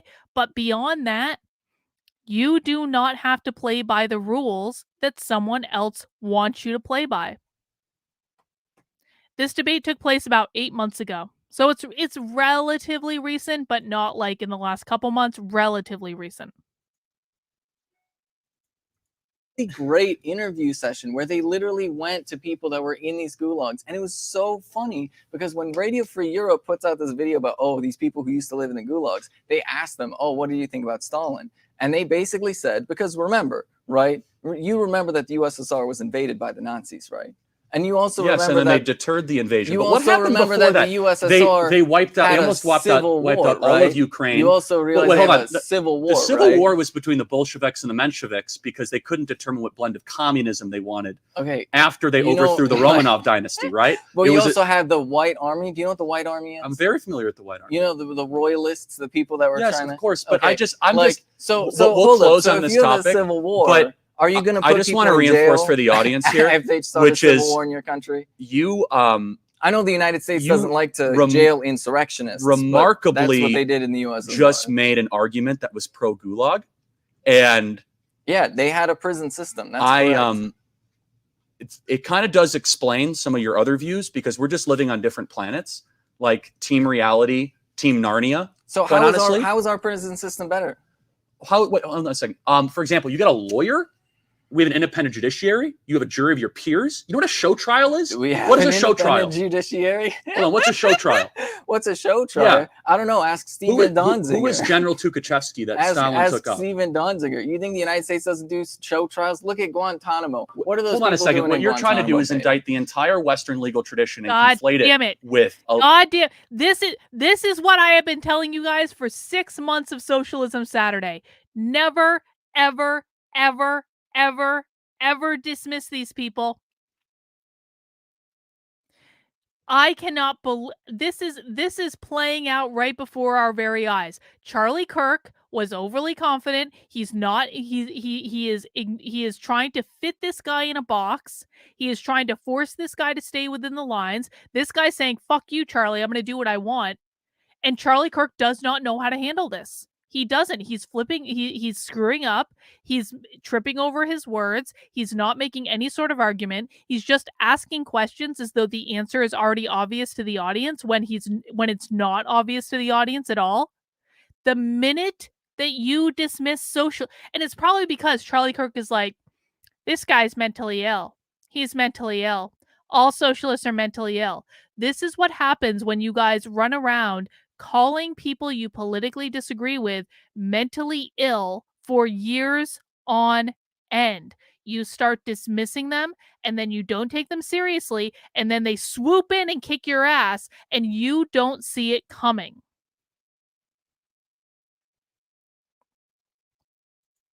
The Leninist, Stalinist, we're going to kill half the population we don't like.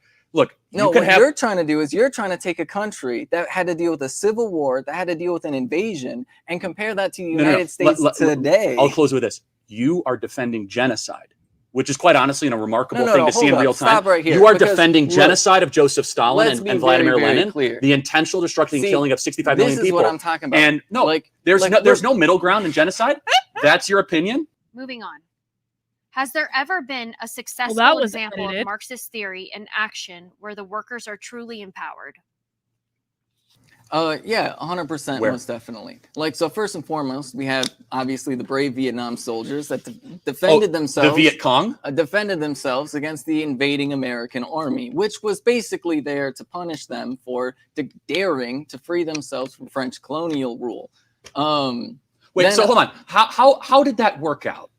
What do you mean? How did that work out? So, I mean, so no, seriously, the Ho Chi Minh City under communist rule, better then or better now? What do you mean, better then or better now? Was Ho Chi Minh a better place under Viet Cong rule or better now under more kind of Western? Who do you think is in charge of Vietnam right now?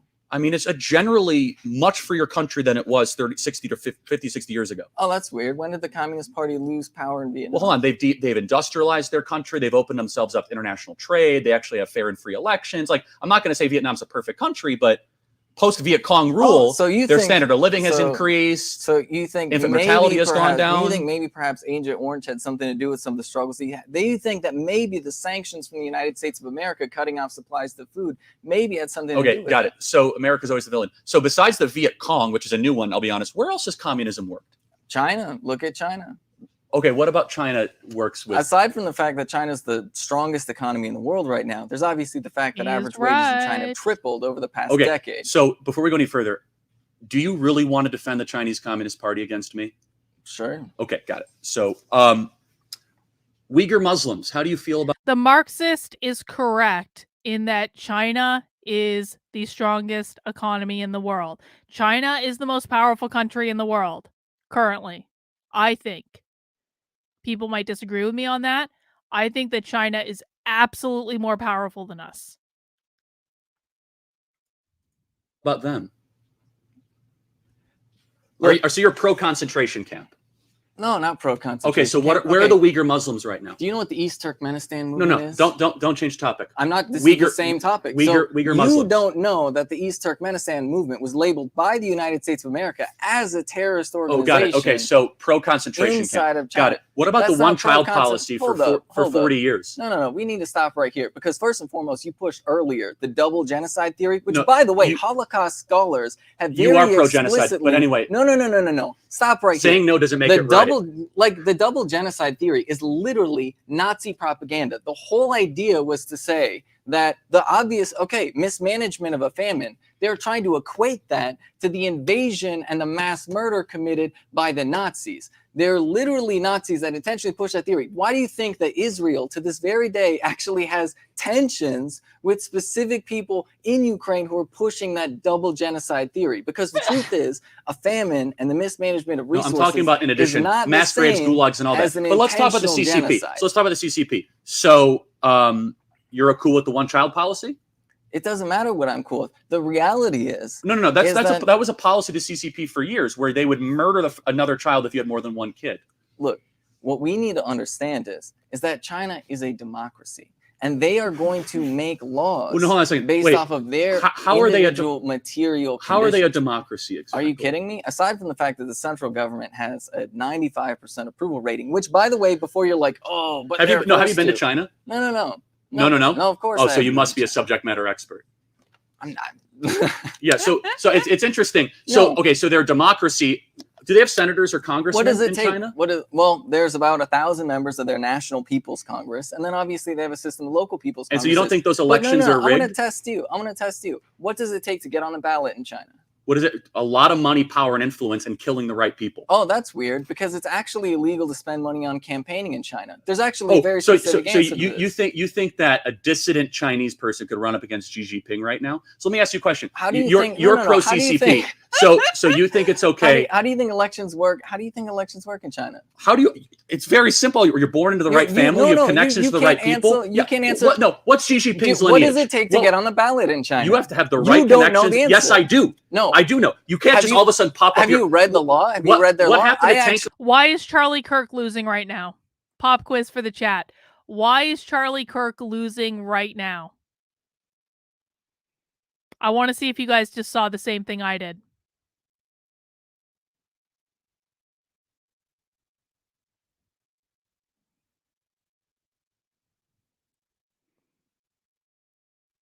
Yep, he's getting mad.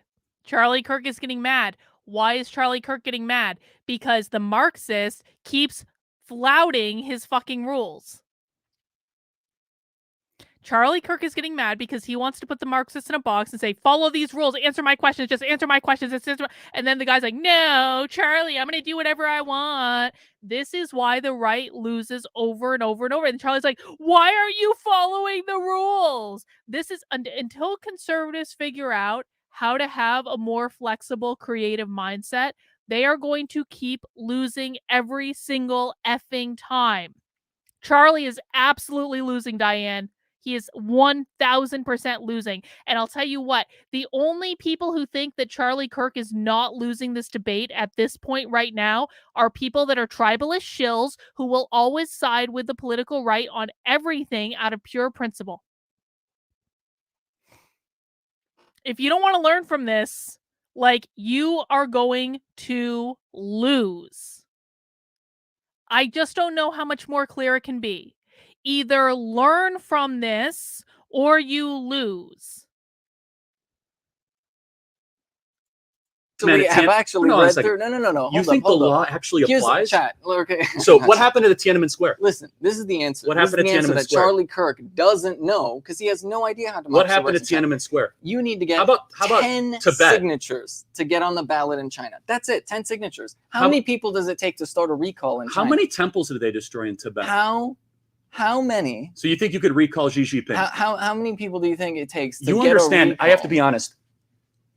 You are such an unbelievable fool to believe that China actually has a democracy. Well, look, here's the thing. They've tripled their average wages. They've eliminated extreme poverty. They have amassed popular support in China. They have the strongest economy in the world. And Charlie Kirk just did what I see conservatives do all the, like, I wasn't expecting this to go in this direction, but let's just roll with it. Charlie Kirk just did what I see conservatives do all the time, which is the left makes a point and they've got bullet points behind their point, and then the right goes, "You're stupid, libtard, you're stupid."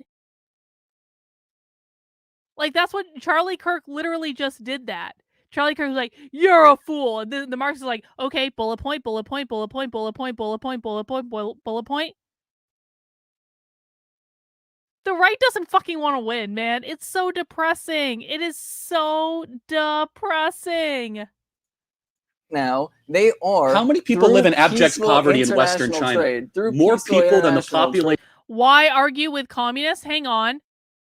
Sorry. Why argue with communists? Because the communists are kicking all of our asses, Luke. The communists are winning. And when you put on shit show displays like what Charlie Kirk is doing right now, they are going to win.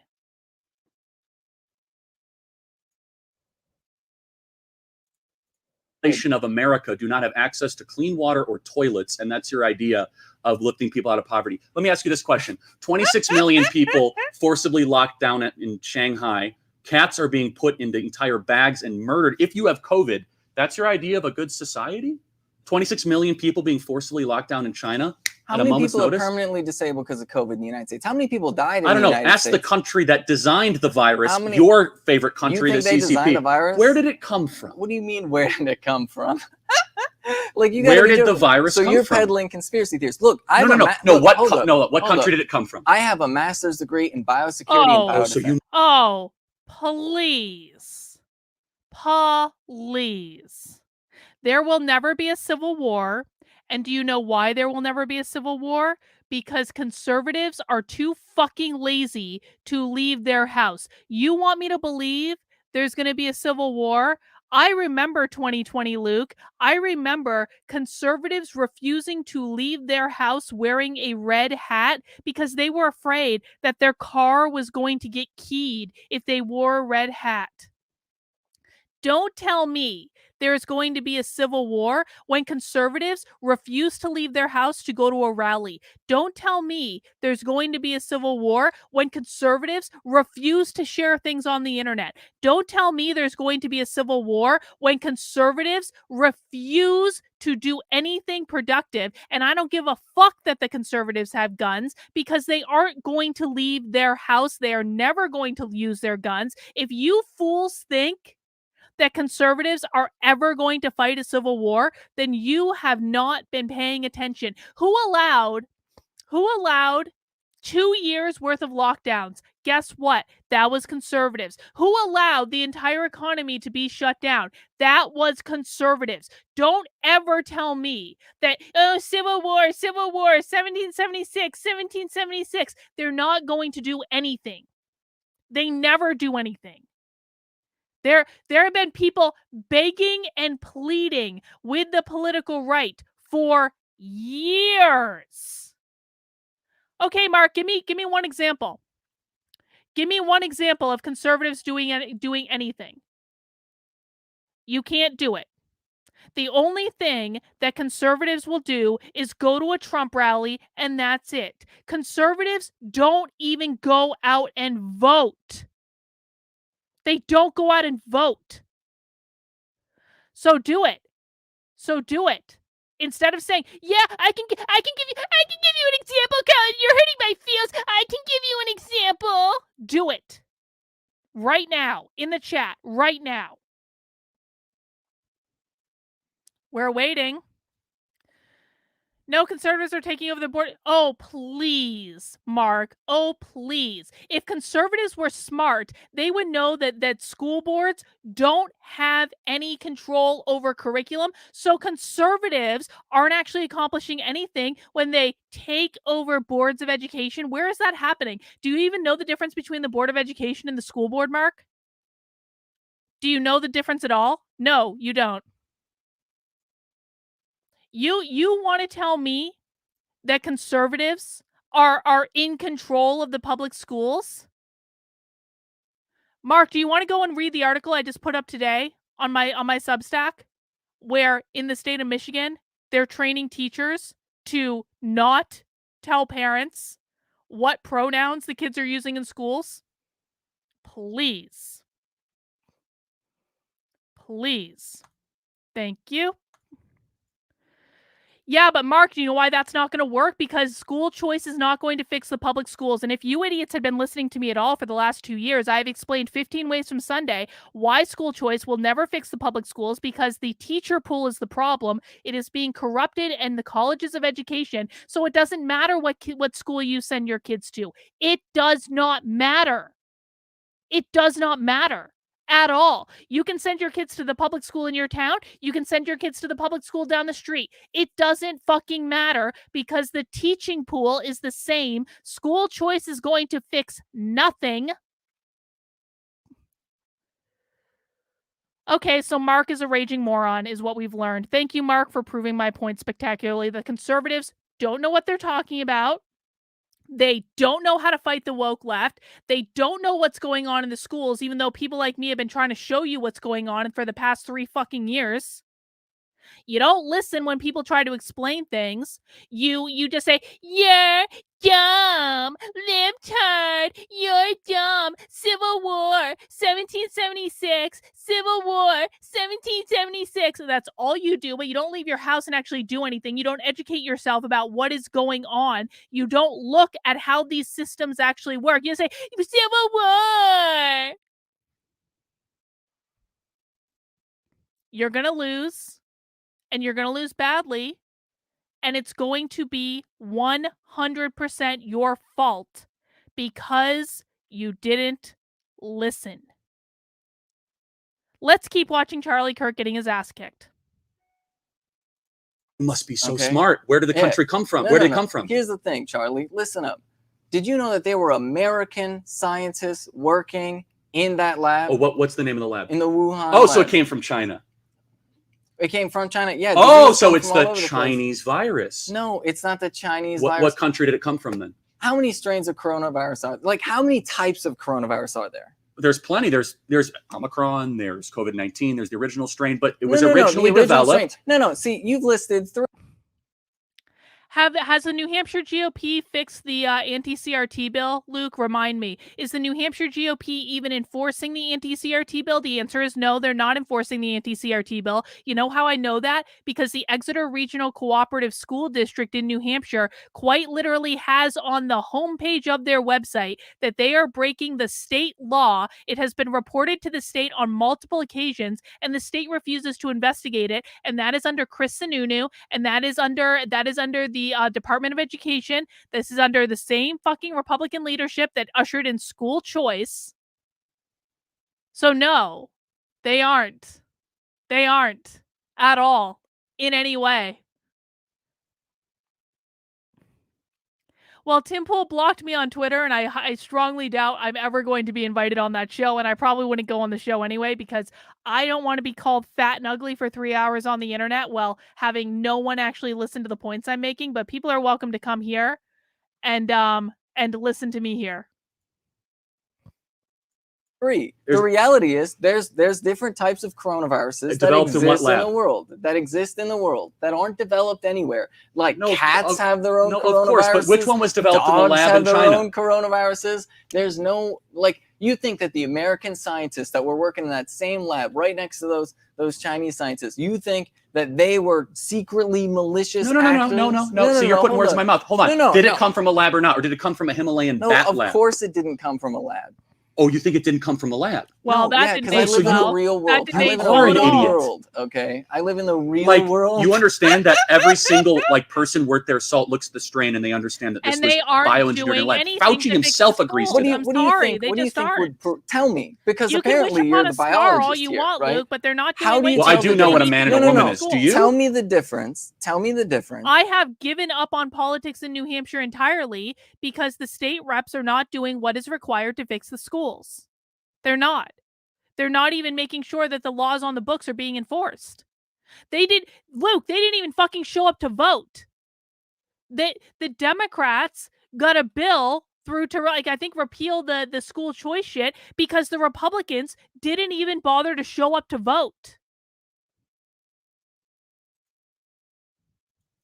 Okay. Every goddamn excuse in the world. How do you tell the difference between a man-made virus and a non-man-made virus? There's a lot. Sequencing, everything from how it's compiled, mRNA type technology. So what type of sequences? According to Anthony Fauci's own emails to Hugh Albatross on January 31st, on Friday evening, he said, quote, "This has every single marker of a man-made laboratory-created virus." That's Anthony Fauci's own declassified emails to the CDC and the NIH, not to mention the thousands of other scientists that have looked at the strain, and they say the way that the proteins are correlated, the way that this is put together. Wait. What do you mean proteins are correlated? The way that it's put together. You're just throwing words together. Hold on. This is a word okay, soup, yeah, my buddy. language might be a little sloppy, but the people that understand the actual sequence.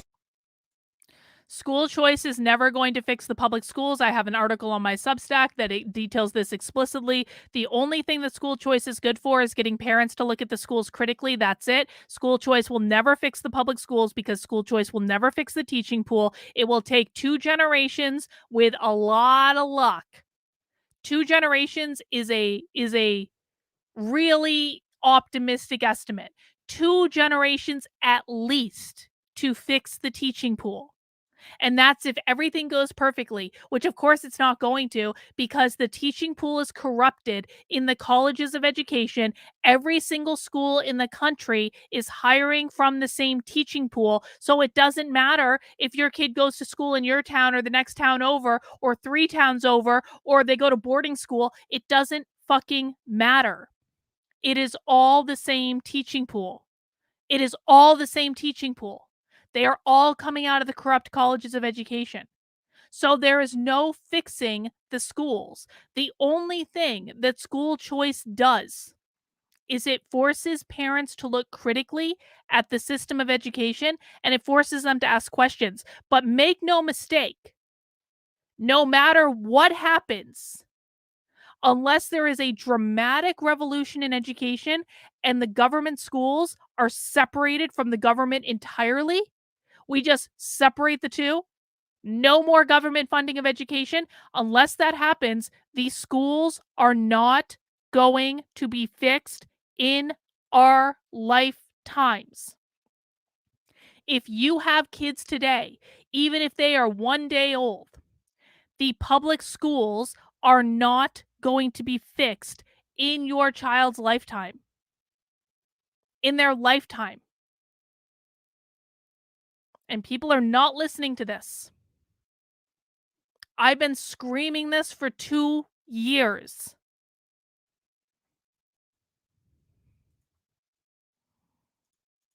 Because you didn't go to grad school and you don't know what you're talking about. Hold on a second. So you think that, where did the virus come from then exactly? What do you mean, where did the virus come from? Tell me where it came from. Yeah, well, so this is really interesting, right? See, because the type of virus that it is, right, little RNA viruses, they recombine a lot. That's one of the really interesting things about these types of viruses. And so what happens is when you have a couple of different strains that infect the same species at a time, the way that the virus reconstructs itself, which to be clear, we don't necessarily have a full understanding of how exactly that happens. But the reality is one of the central theories is this random assortment process where if you have multiple strains of a virus that is infecting one thing at a time, which is one of the reasons why bats in particular, because they're capable you do believe it came from a bat.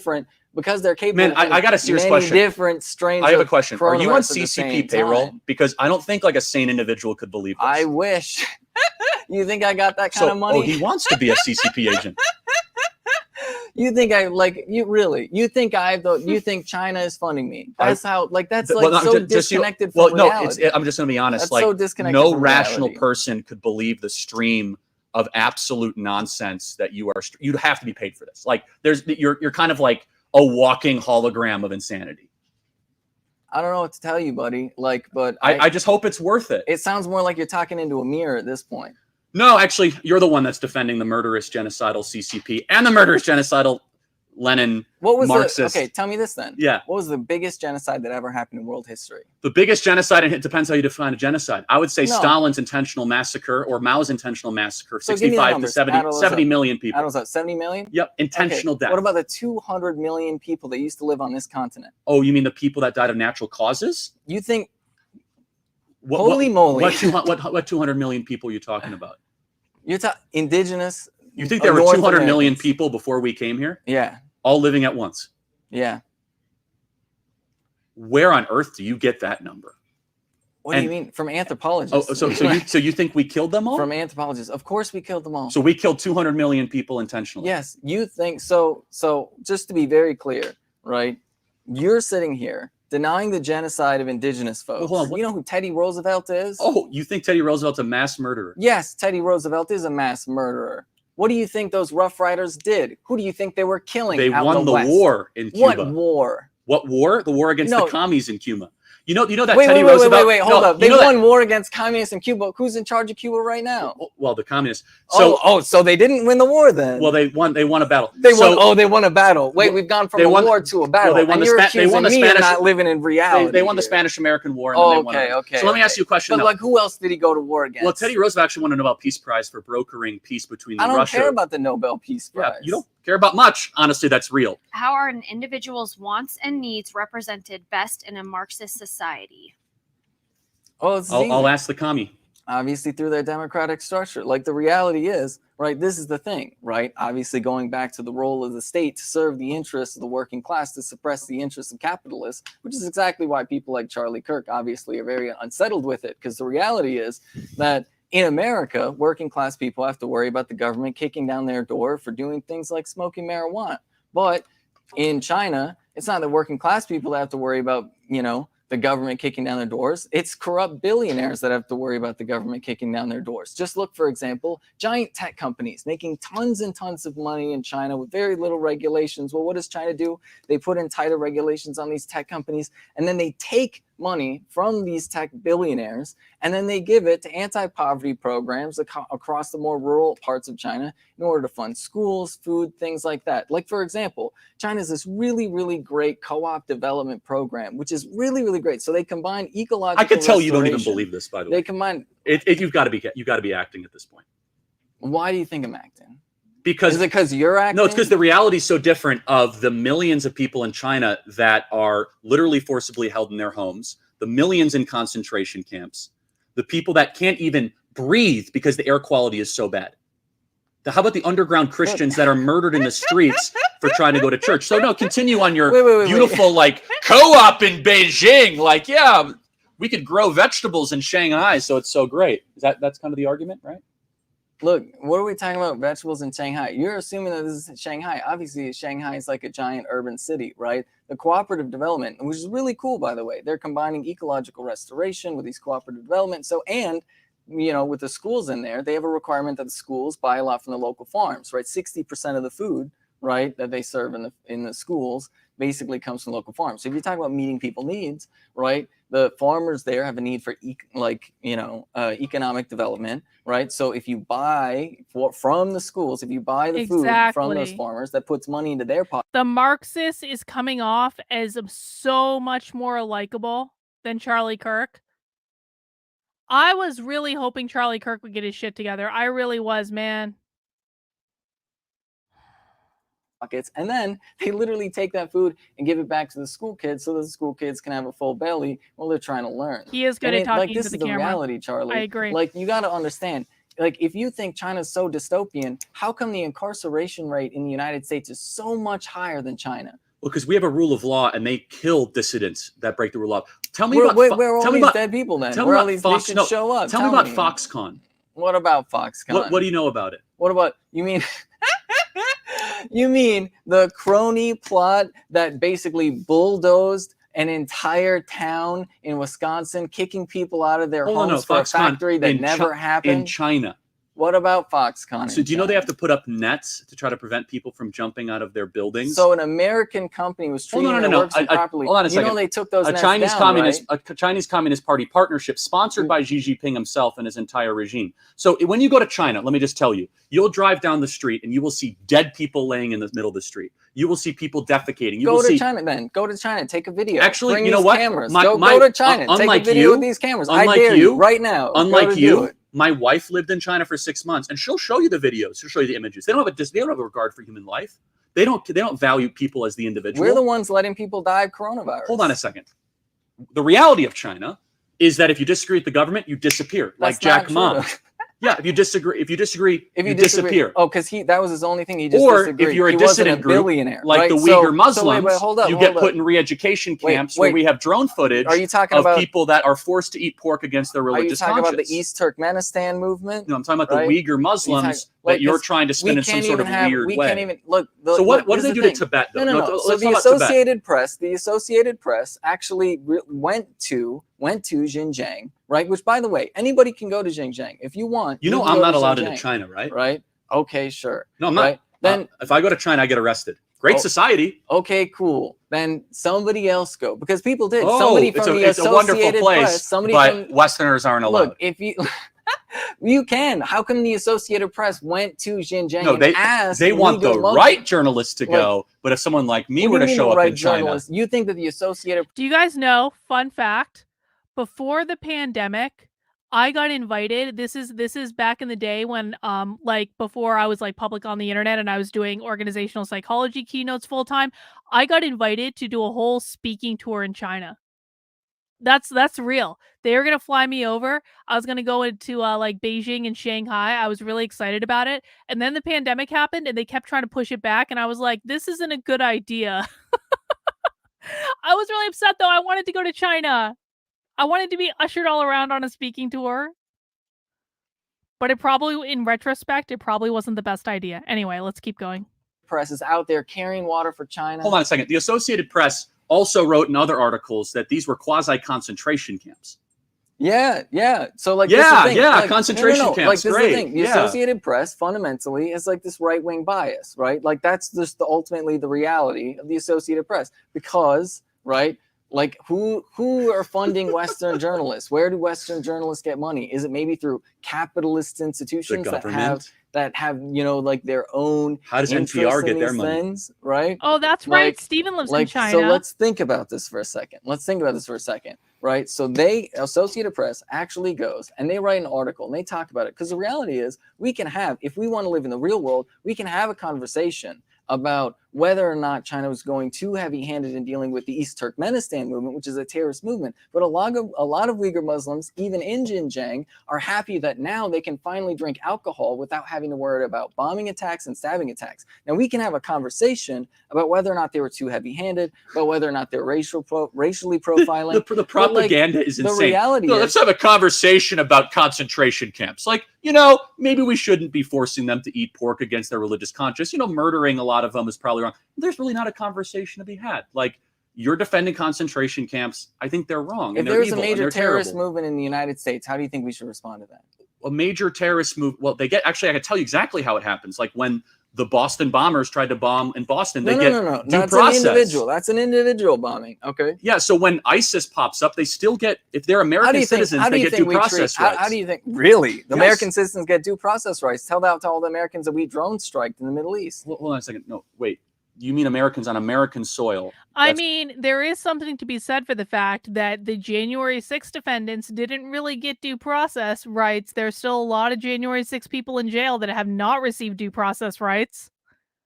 So I wonder how Charlie Kirk squares that. That's what you asked. So it's not like a hypothetical. Okay, well, and I'm not going to keep on going down we get a whole these ISIS weird rabbit holes, right? Let's say we get a whole ISIS encampment. I just want to ask. I want to ask what if they're American citizens, they get due process constitutional rights. Do they really? So yeah, I mean Timothy McVeigh got a trial. Literally, the Supreme Court just took away. Ted Kaczynski just got a trial. The Tsarnaev brothers got a trial. People's rights. Did they not know? Literally just took away people's rights to present new evidence in their appeals. But the Parkland shooter got a trial. The Buffalo shooter gets a trial. We know that. Yeah, because they're white supremacists. Of course, white supremacists are going to get a trial. What about the Tsarnaev? What about the Tsarnaev brothers? The Tsarnaev brothers, the Boston bombers, did they get a trial? Yeah, they got a trial. Okay, so you just disproved your own point. You're talking about individual terrorists. Where does cultural Marxism fall under your ideology?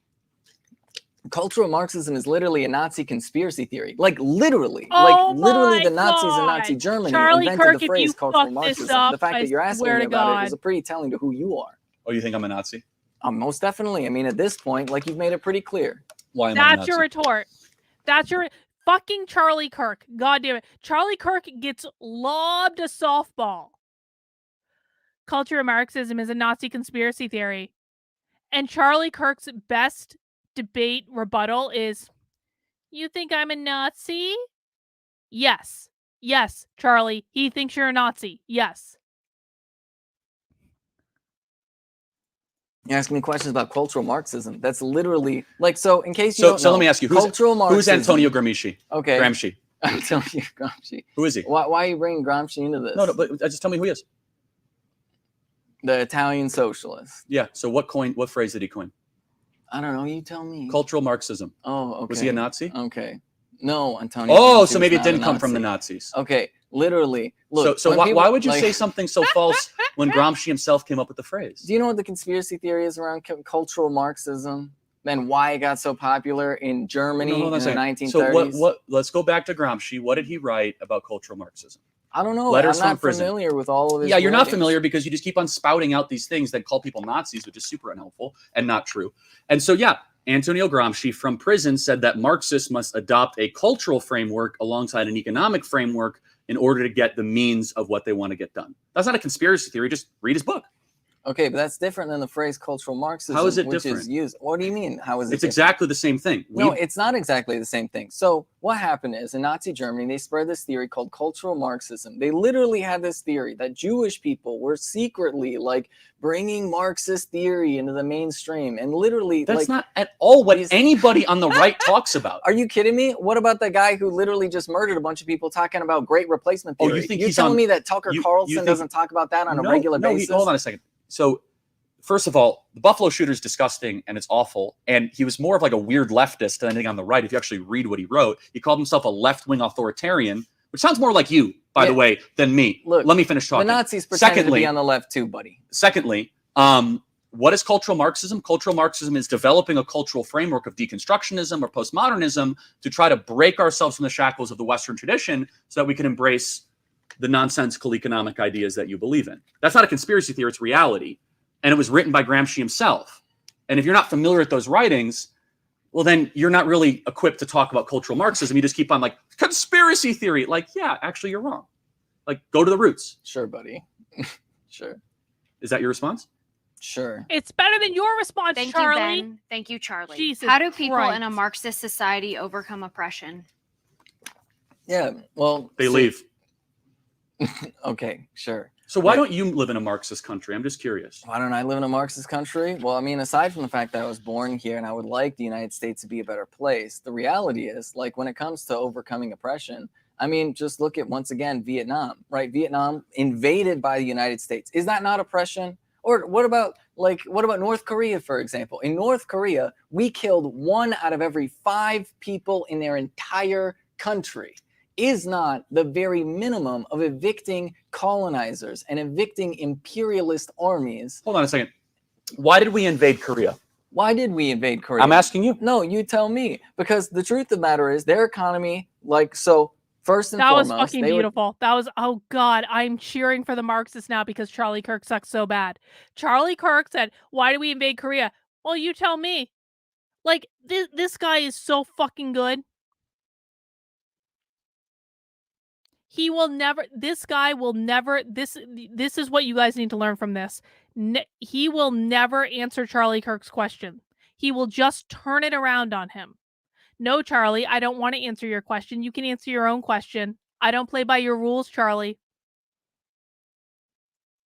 Like, obviously, Imperial Japan was occupying Korea. Then you have the socialists that liberate Korea from Imperial Japan. Then you have all of these powers coming in the middle of Korea at the end of World War II and ended up splicing it up. So the reality is, one of the reasons why we invaded Korea is because we were deeply upset that anybody anywhere in the world would be socialist. Because do you think Korea is going to like invade the United States? Well, no, right after so let me ask you a question.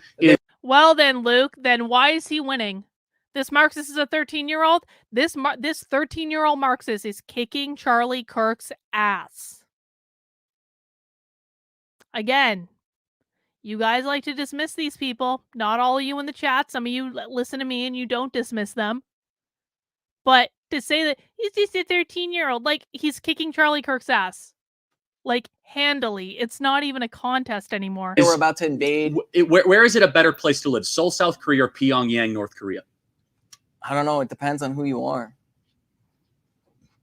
You believe there's not even a question of who, like an average everyday worker, Pyongyang, North Korea, or Seoul, South Korea, right now? It really depends on who you are. Ask poor people in South Korea how they're feeling about their system of government. They are kissing the ground every day that they are. Why are there so Charlie? many What the hell are you talking from about? North Korea that then defect back to North Korea? Name one.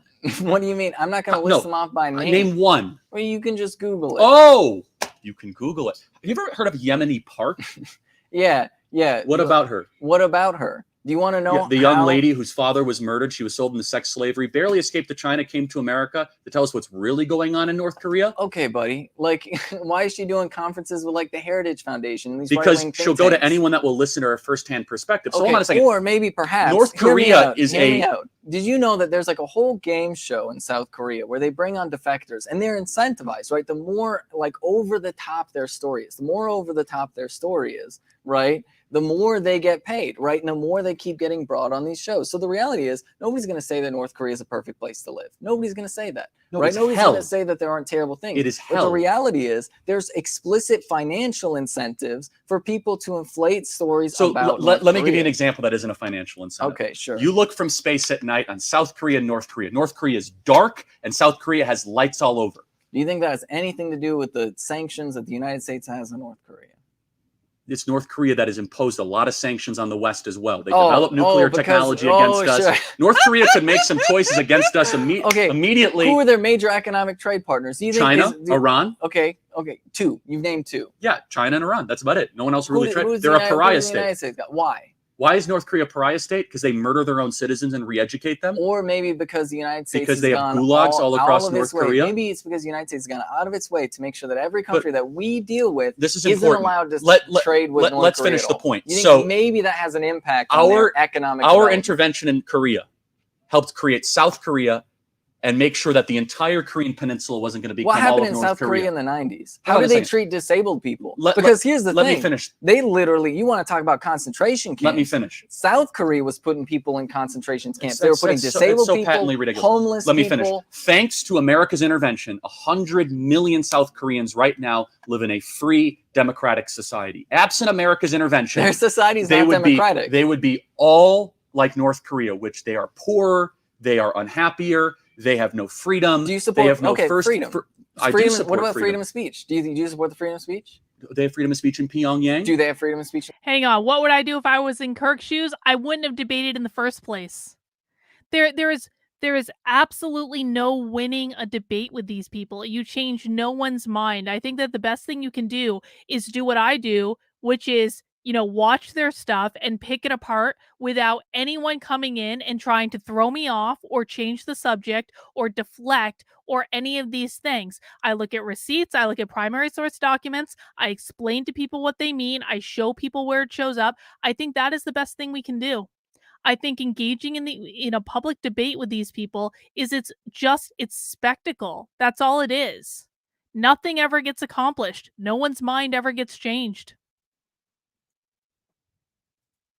In South Korea. Of course they do. Really? Why is it illegal? No. Of course they do. It's actually illegal to say positive things about North Korea in South Korea. So I thought you just said they have freedom of speech, but you don't even know basic laws. Hold on a second. You don't know basic laws. There's probably a pretty good reason for that, but quite honestly, so wait, they have a good reason. So like for example, again, it's a general defense. Can you own property so you're in South against Korea? freedom of speech then? Quite literally, anyone who thinks that Charlie Kirk is winning is a tribalist.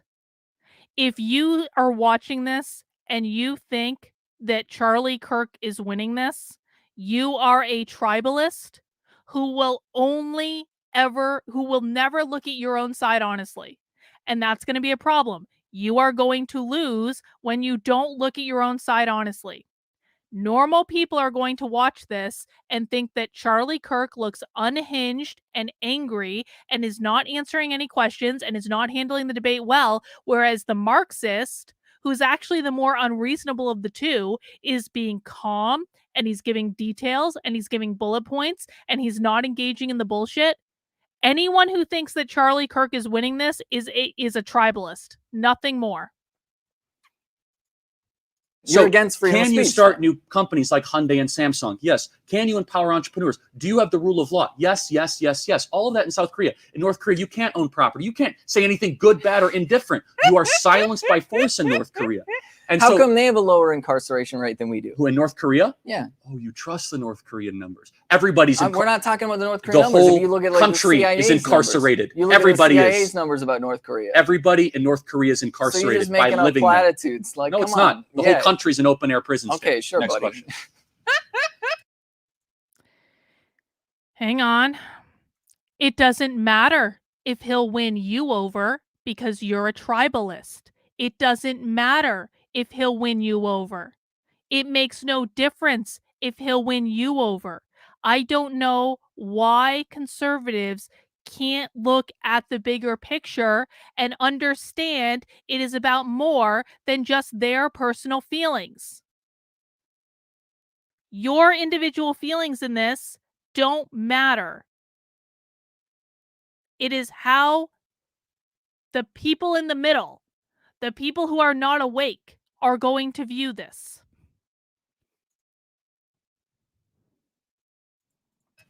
Ben, is there room for religion in Marxism? Yeah, most definitely, 100%. Like, for example, right? Like, let's take people like Fidel Castro, right? Fidel Castro is Catholic, right? And he was one of probably the best Marxists out there, right? There's a reason why people slaughtered like 15,000 people with firing squads. But there's a reason why people like Nelson Mandela referred to him as like an inspiration and a friend, right? So, are you against Nelson Mandela? Do you think part of his ideology was terrible? He was a communist, but part of it was good. Do you think? Okay, so but Nelson Mandela was a communist. I'm not gonna. Oh, okay. He was. Okay. So yeah, so I mean, like the reality his advocacy against apartheid was great, but his economic views were terrible. There's actually a really great religious philosophy. I don't know if you're familiar with liberation theology, for example. Actually, one of the reasons why the CIA it's a blend of went into places like El Salvador to murder people was because liberation theology was so popular, right? Basically, the idea that like under Christianity, right, like Jesus was sort of the God who riots, right, who goes out of his way basically to stand up for people who are oppressed, goes out of his way to stand up for people who are marginalized, right? He literally said, the meek shall inherit the earth. In fact, the only people that Jesus ever said wouldn't go to heaven were rich people. He never said that. He said he literally did. It's a misquotation. He said it's harder to get into heaven. But and by the way, if you go back to the actual Koine Greek, it is lover of money. Hang on. Turning Point USA raises $40 million a year, and they don't accomplish anything. Turning Point USA last year threw really big parties, flew Charlie Kirk around the country, and didn't accomplish anything in terms of youth voter turnout. The Democrats won the midterms, and yes, they won, and I don't want to hear any arguing about it. I don't want to hear, we won the House. You guys couldn't even get your own speaker elected because like 5 people were able to deflect the entire election. The Democrats won the midterms because they turned out the youth vote. The entire reason that Turning Point exists is to turn out the youth vote. Turning Point raised $40 million in a year, and they did nothing with it except throw giant parties. And then they handed the midterms to the left because they did nothing. Jenny's getting inky with it. The point of a debate isn't to preach to the choir, it's to persuade. If people don't get that, it's no wonder we're losing. I mean, Charlie Kirk obviously doesn't get it. Charlie Kirk is only preaching to people who already agree with him. This is why he's asking, like, what do you think about this? What do you think about that? Because he knows how his base is going to react, and he knows that his base is going to say, Charlie, stunning and brave, Charlie, and then they're going to continue to give him money, with which Charlie Kirk is going to do absolutely nothing. It doesn't matter, Jack. It makes no difference at all. That is the entire point. And how sad and pathetic is it that he hasn't answered a single one of Charlie Kirk's questions, and he is still kicking Charlie Kirk's ass. Up and down. Not even a contest. It's not even close. This is why you lose elections. Mind-boggling to me. How people don't get this. It really is. Not rich, but that's fine. You're not totally wrong. Okay, right. So like the reality is like there are tons of different religions that are like completely compatible with Marxism, and there's nothing inherently against it. Now, Marx had specific theories about religion. He said it was the opiate of the masses. Yeah, he said it's the opiate of masses, which a lot of people misinterpret, right? A lot of people misinterpret. See, what Marx meant by that was... So how did that turn out for you in the midterms? Did that youth vote turn out in the midterms? Charlie Kirk blew $40 million throwing giant parties, and then you got no youth voter turnout, which is why the Democrats kicked your ass? How did that work out? Like, it is simply fucking mind-boggling to me how these tribalist conservatives come into my chat and won't listen and don't even acknowledge reality. You guys want to talk about the left not acknowledging reality? How are you not acknowledging reality? You have lost the last 2 elections, and you keep doing the same thing over and over and over and over and over and over and over and over and over and over and over again, and you expect different results. I don't know how this is possible. I truly don't.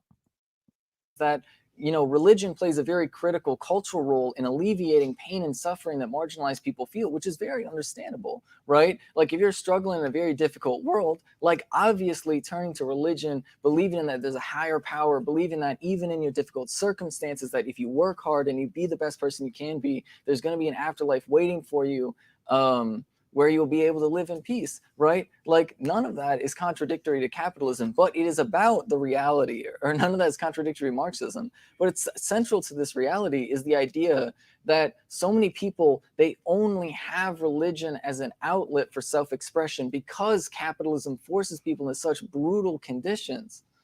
Capitalism forces people into what conditions? Brutal conditions. Such as?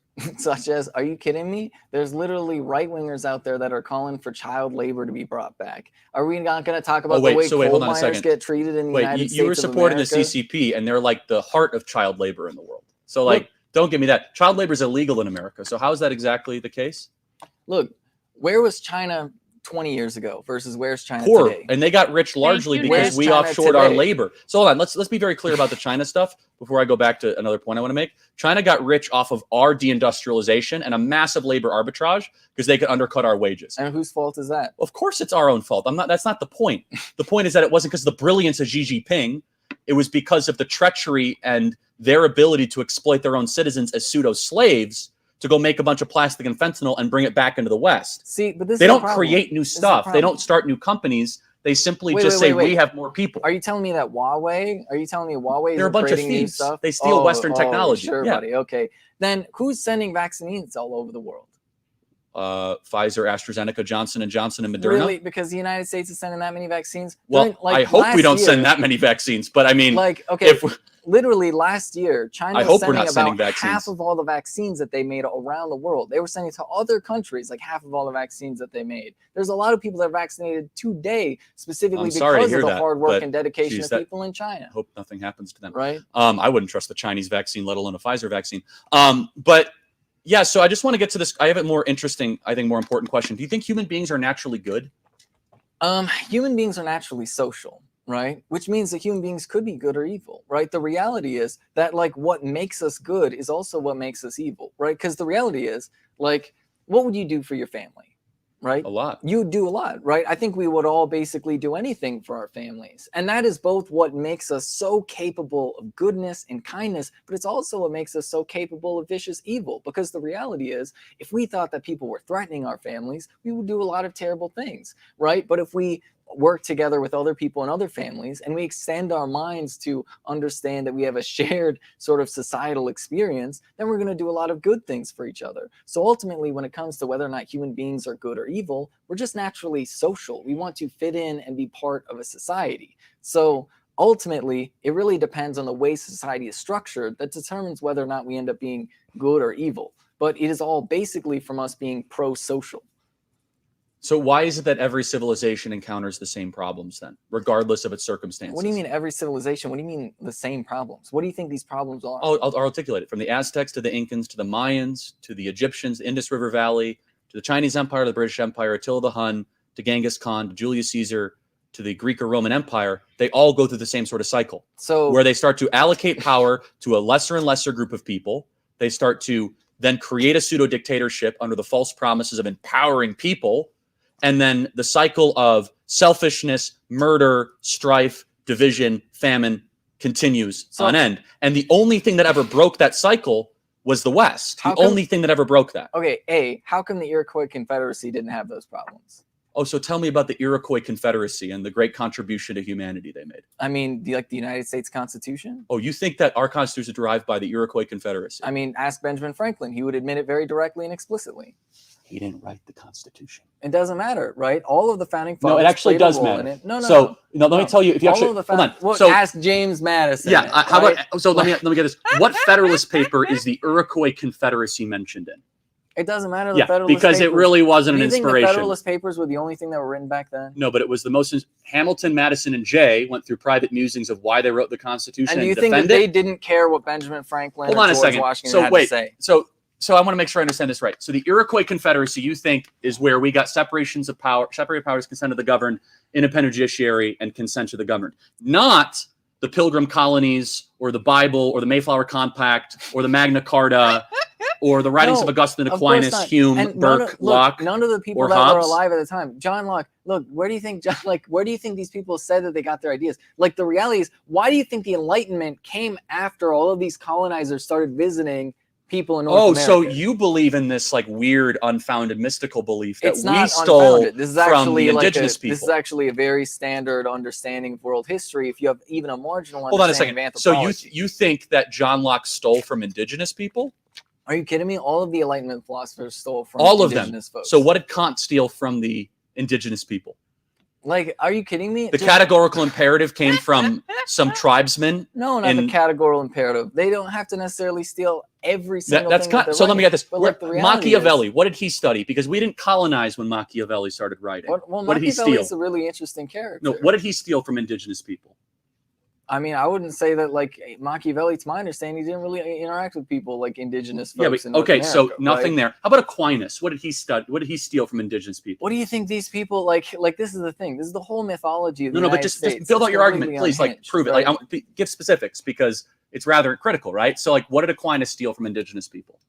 Like, okay, you're naming random people. I'm No, talking they're about not random people. fathers in the United States. Okay. Did Aquinas write the Constitution? Aquinas inspired every single founding father. They all read it. They knew it backwards and forwards. John Adams said no individual theorist or author was more instrumental to my metaphysical worldview than Thomas Aquinas. That's because, look, are we going to ignore the fact that the founding fathers were incredibly racist? Do you think that they were? Okay, so you think they were racist? Of course they were racist. So then why did they try to abolish slavery? Where did George Washington get his teeth? Okay, so how many states decided to make the Northwest actually, Territories? Answer this question. All right, I'm putting a poll in Where the did chat. George Washington get his teeth? They were blended individuals, no doubt, mixed. But you know what you and I both have in common? No, I want to answer the question because I want to make sure that your audience knows I would exactly assume where that he George probably Washington got his them. teeth. So to make him look bad, you're going to say he got him from a slave or he exploited somebody. But here's the truth about George Washington. He ripped teeth out of people's heads while they were alive. He ripped teeth out of people's heads. Here's the truth about George Washington to put in his mouth. Outside of your Nicole Hannah-Jones highly emotive argument. Everybody has something in common. We're born into a world we didn't create. And every one of these founding fathers were born into a world where slavery was everywhere. By the time they died, it was on its way out. Do you know That's what an Thomas incredible Paine said about moral slavery? good. It wasn't on its way out when they were all dead. Hold on a second. How many states abolished slavery by the time the Constitution was? Thomas How Paine many said states about abolished slavery by 1787? 9 out of 13. So a majority of states had already abolished it. Northwest Territories. Why did they structure the Constitution in such a way to give slave states more representation? Happy to walk through it. Northwest Territories, first act of Congress, free or slave area? Free. Unanimous. Article 6 of the Northwest Territory. First state to abolish slavery, Vermont, 1777, inspired by the writings of the Declaration. First anti-slavery convention, 1775, chaired by Benjamin Franklin. When is slavery? George Washington said it's not a question of if, it's a matter of when we abolish slavery. Thomas Jefferson admonished King George in the original draft of the Declaration of Independence. That means very saying little. that slavery is a great evil that we blame King George for. He was also very Thomas angry. Jefferson abolished the slave trade into America. Hold on a second. For telling them they couldn't keep killing and Hang on, I got a member chat from Nick, and thank you, Nick. I'm sorry I can't display it on the screen, but that's just the way that StreamYard works. Nick says, "Holy F. Kirk, say all the facts you want. The guy doesn't care. You're playing on his terms. You lost by showing up and thinking this kid would listen to you." That's exactly right, Nick. Exactly right. And I have a poll in the chat right now to say who is winning this debate. And so far, the trans Marxist is pretty much kicking Charlie Kirk's ass. And the only thing that I can surmise that is a reason that someone would have voted for Charlie Kirk is A, they're trolling bot, or B, you're a tribalist who can't see what's happening right in front of you right now. And this is why the right loses. This is why the right will always lose. If you think the Republicans have a chance in holy hell of winning the presidency in 2024 after watching this shit show and looking around the world and seeing what's going on, I just don't know what to tell you, man. You are not hinged into reality if you think that Charlie Kirk won this debate. You are not hinged into reality if you think that the Republicans, the way things are going to win the White House in 2024. Not hinged into reality at all. Indigenous folks. Thomas Jefferson said very clearly in the Virginia House of Commons in 1790, that we must abolish slavery. He abolished the importation of new slaves as one of his first active president in March of 1807. The founding fathers fought tooth and nail to abolish slavery. So you have a misrepresentation, an intentional polemical argument to try to misrepresent the great heroes of the founding fathers. When they banned the importation of slaves, what happened? What ended up happening was the slave trade went down. Eli Whitney creates the cotton gin, and a whole new debate of slavery gets reignited. No, see, that's actually not true, right? The reality is, do you know what happened? The slave trade, I guess, went down. If you're talking about international trade, the United States set up literal farms where human beings were bred. Human beings were bred and forced. Slavery was going down dramatically in the 18 teens. Slavery. 18 teens, it's going down. 9 out of 13 states that abolished it. You were talking about the 1770s, and now all of a sudden we're at the 18 teens. Guess what? We just guess what? 50 Guess what? years. Thomas Jefferson was president in 1807. So you got to get your years right, okay, before we talk about this. So he was sworn in March of 1807. He was governor of Virginia in 1790, wrote the Declaration in 1776. So when did slavery end in the United States? Great question. It began to end in 1777, a process of decoupling from an ancestral evil where we have more people in the world right now that are slaves today than back then. The process began 1820s. The debate reignites because of John C. Calhoun, the creation of the cotton gin. We fight a war over it. We win the war and slavery is abolished. That's a pretty awesome track record for a country that inherited an evil that every other country prior to it had. It was the West that got rid of slavery. It was William Wilberforce. It was John Edwards. It was George Whitefield. It's easy to kind of do your thing like, well, it's terrible, it's bad. Yes, it's easy to call balls and strikes on a society you didn't create. It's easy to try to lecture the rest of the country, be like, you know, these people are so terrible for something you didn't toil for or sacrifice for. Have an ounce of gratitude for what these people created and the country you get to live in. It was the slaves that were toiling. They were slave owners. Also, by the way, slavery was never abolished. We literally have it in the Constitution to this very day. Oh, I'm sorry. What's the 13th Amendment? Thank you, gentlemen. Ben, we'll hear your closing remarks now. Yeah, fundamentally, at the end of the day, the state can work to suppress the interests of capitalists, or it can work to suppress the interests of the workers. In the United States of America today, it is clearly suppressing the interests of workers. Just look at the difficulty that people have in terms of forming labor unions, demanding higher wages, even getting access to basic health care that even other capitalist countries have. Right? Then you have a lot of countries that have been the victims of colonialism, that have states that serve the interests of the working class people. And while they have a very difficult starting point, the reality is they are surpassing the United States now in a time frame that is rapidly outpacing the development that happened in the United States. So ultimately, the reality is we can choose for the government to serve the interests of the very rich few, or we can have a government that serves average working class folks. So I just have one question. I'm sorry. Do you trust the government? This government? No. But once again, we have to ask the nature of the state. But then why would you want to make that government bigger? No. It's not about making the government bigger. It's about changing the fundamental structure of the government so that it serves the interests of workers instead of the interests of capital. And in fact, this is one of the things that, like the fundamental dishonesties that I think come from people like you. You point to a capitalist government, say, look, it's not working for workers. We should have less government and give capitalists more power. But the reality is, right, and this is the fundamental reality, that it's the nature of the government that's the problem. You're unwilling to admit the very fact that our government is fundamentally serving the interests of capital as opposed to serving the interests of the workers. And that if we were to flip the system on its head, then it would work a lot better. At its best, it's the opposite. It serves the function of the liberty of individuals, the pursuit of virtue. Yeah, I mean, look, in closing, human beings aren't naturally good. We're actually naturally awful to each other. And human history shows that. We have the same problems over and over again. And the government needs to be strong but small. And the founding fathers built that beautiful government that people like you are trying to destroy in a country that you refuse to leave. Here's how you know you live in a great country, that even those who say they hate it refuse to leave. Every person in China that would be given a chance to go out, almost every person would leave almost instantaneously. Why don't they? Because they're not allowed to. Really? People move to the United States from China all the time. Those that are allowed. What do you mean those that are allowed? In Venezuela, You're in just Cuba, banking in on Iran, people not knowing about there any are of these millions countries. of people that would do anything to leave these disastrous experiments. And I have met far too many victims of communism to take any of your arguments seriously. People that have the... And this is why you'll lose. You mean the wounds to show it. Time. The pastors that were in jail for decades in the Soviet Union for doing nothing wrong. Like the wrong. plantation owners that had their plantations stolen by people like Fidel Alexander Castro. Solzhenitsyn that wrote about it endlessly. The Cubans in Miami that had to build life rafts to save their own lives because of the oppressive Castro regime. The people from Venezuela and Cuba and Argentina. I'm going to trust them a lot more than a smug, sanctimonious person with a super bizarre laugh that read a couple things online that sound good. Wow. Thank you, buddy. Well, that was so much more of a shit show than I ever thought it was going to be. No trans Marxism, ironically. I just... All right, over 70% of you think that the trans Marxists won that debate.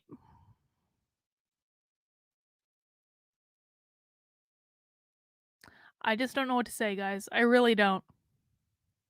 And I don't even think that the people watching my channel need to hear it, to be honest. You know what I'm thinking. I'm thinking that the right wants to lose. Charlie Kirk wants to lose. He wants, and in the part where he's like, "Oh, you just have a ridiculous laugh." It's like, you know what, bro? If you're going to insult someone for their laugh and you think that's going to win you an election, you have no idea how people make decisions. No idea at all. Well, I do have a piece of good news, though. I think in the course of this stream, I may have at least started red pilling my own mother, because I noticed on my Facebook that my mother commented on this here article, and she really didn't understand why the school would refuse to tell the parents that a student is going by different names and pronouns. Now, my mother is an older lady, been pretty left for as long as I can remember, and she really did not understand this. She was like, "What are you talking about?" And so I think that is a no. I'm not going to show you my mother. So I think that that's a good thing. Maybe more people can pass this on to their mothers who might not understand that this is a real thing that's happening right now.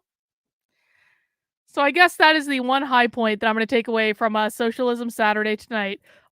All right, guys, that is all I have. Thank you for spending some time with me. Again, please make sure you subscribe to the Substack. Please make sure you subscribe to my YouTube channel if you are not already. I will be sending out the information. I will be sending out the Unwoke Roundup on my Substack tomorrow. If you are a paying subscriber on my Substack, what that means is that you're going to get invited to the supporter Discord, where you can come and join us for movie night tomorrow. We're watching The Big Short tomorrow at 8 p.m. in the supporter Discord. So if you subscribe to my Substack as a paying subscriber, you're going to get the Unwoke Roundup newsletter at some point tomorrow. That down at the bottom, it's going to have the links to join the supporter Discord. It's going to have the links to join the community Zooms. It's also going to have the link to join our Bitchcraft next week, next Saturday. And you can also get access to this by becoming a member of my locals, by becoming a member of my Patreon, and by becoming a member of my YouTube channel. I will be posting the link to the supporter Discord in all of these places. And guys, I will see you tomorrow. Take care. Have a great rest of your night, and we'll see you soon.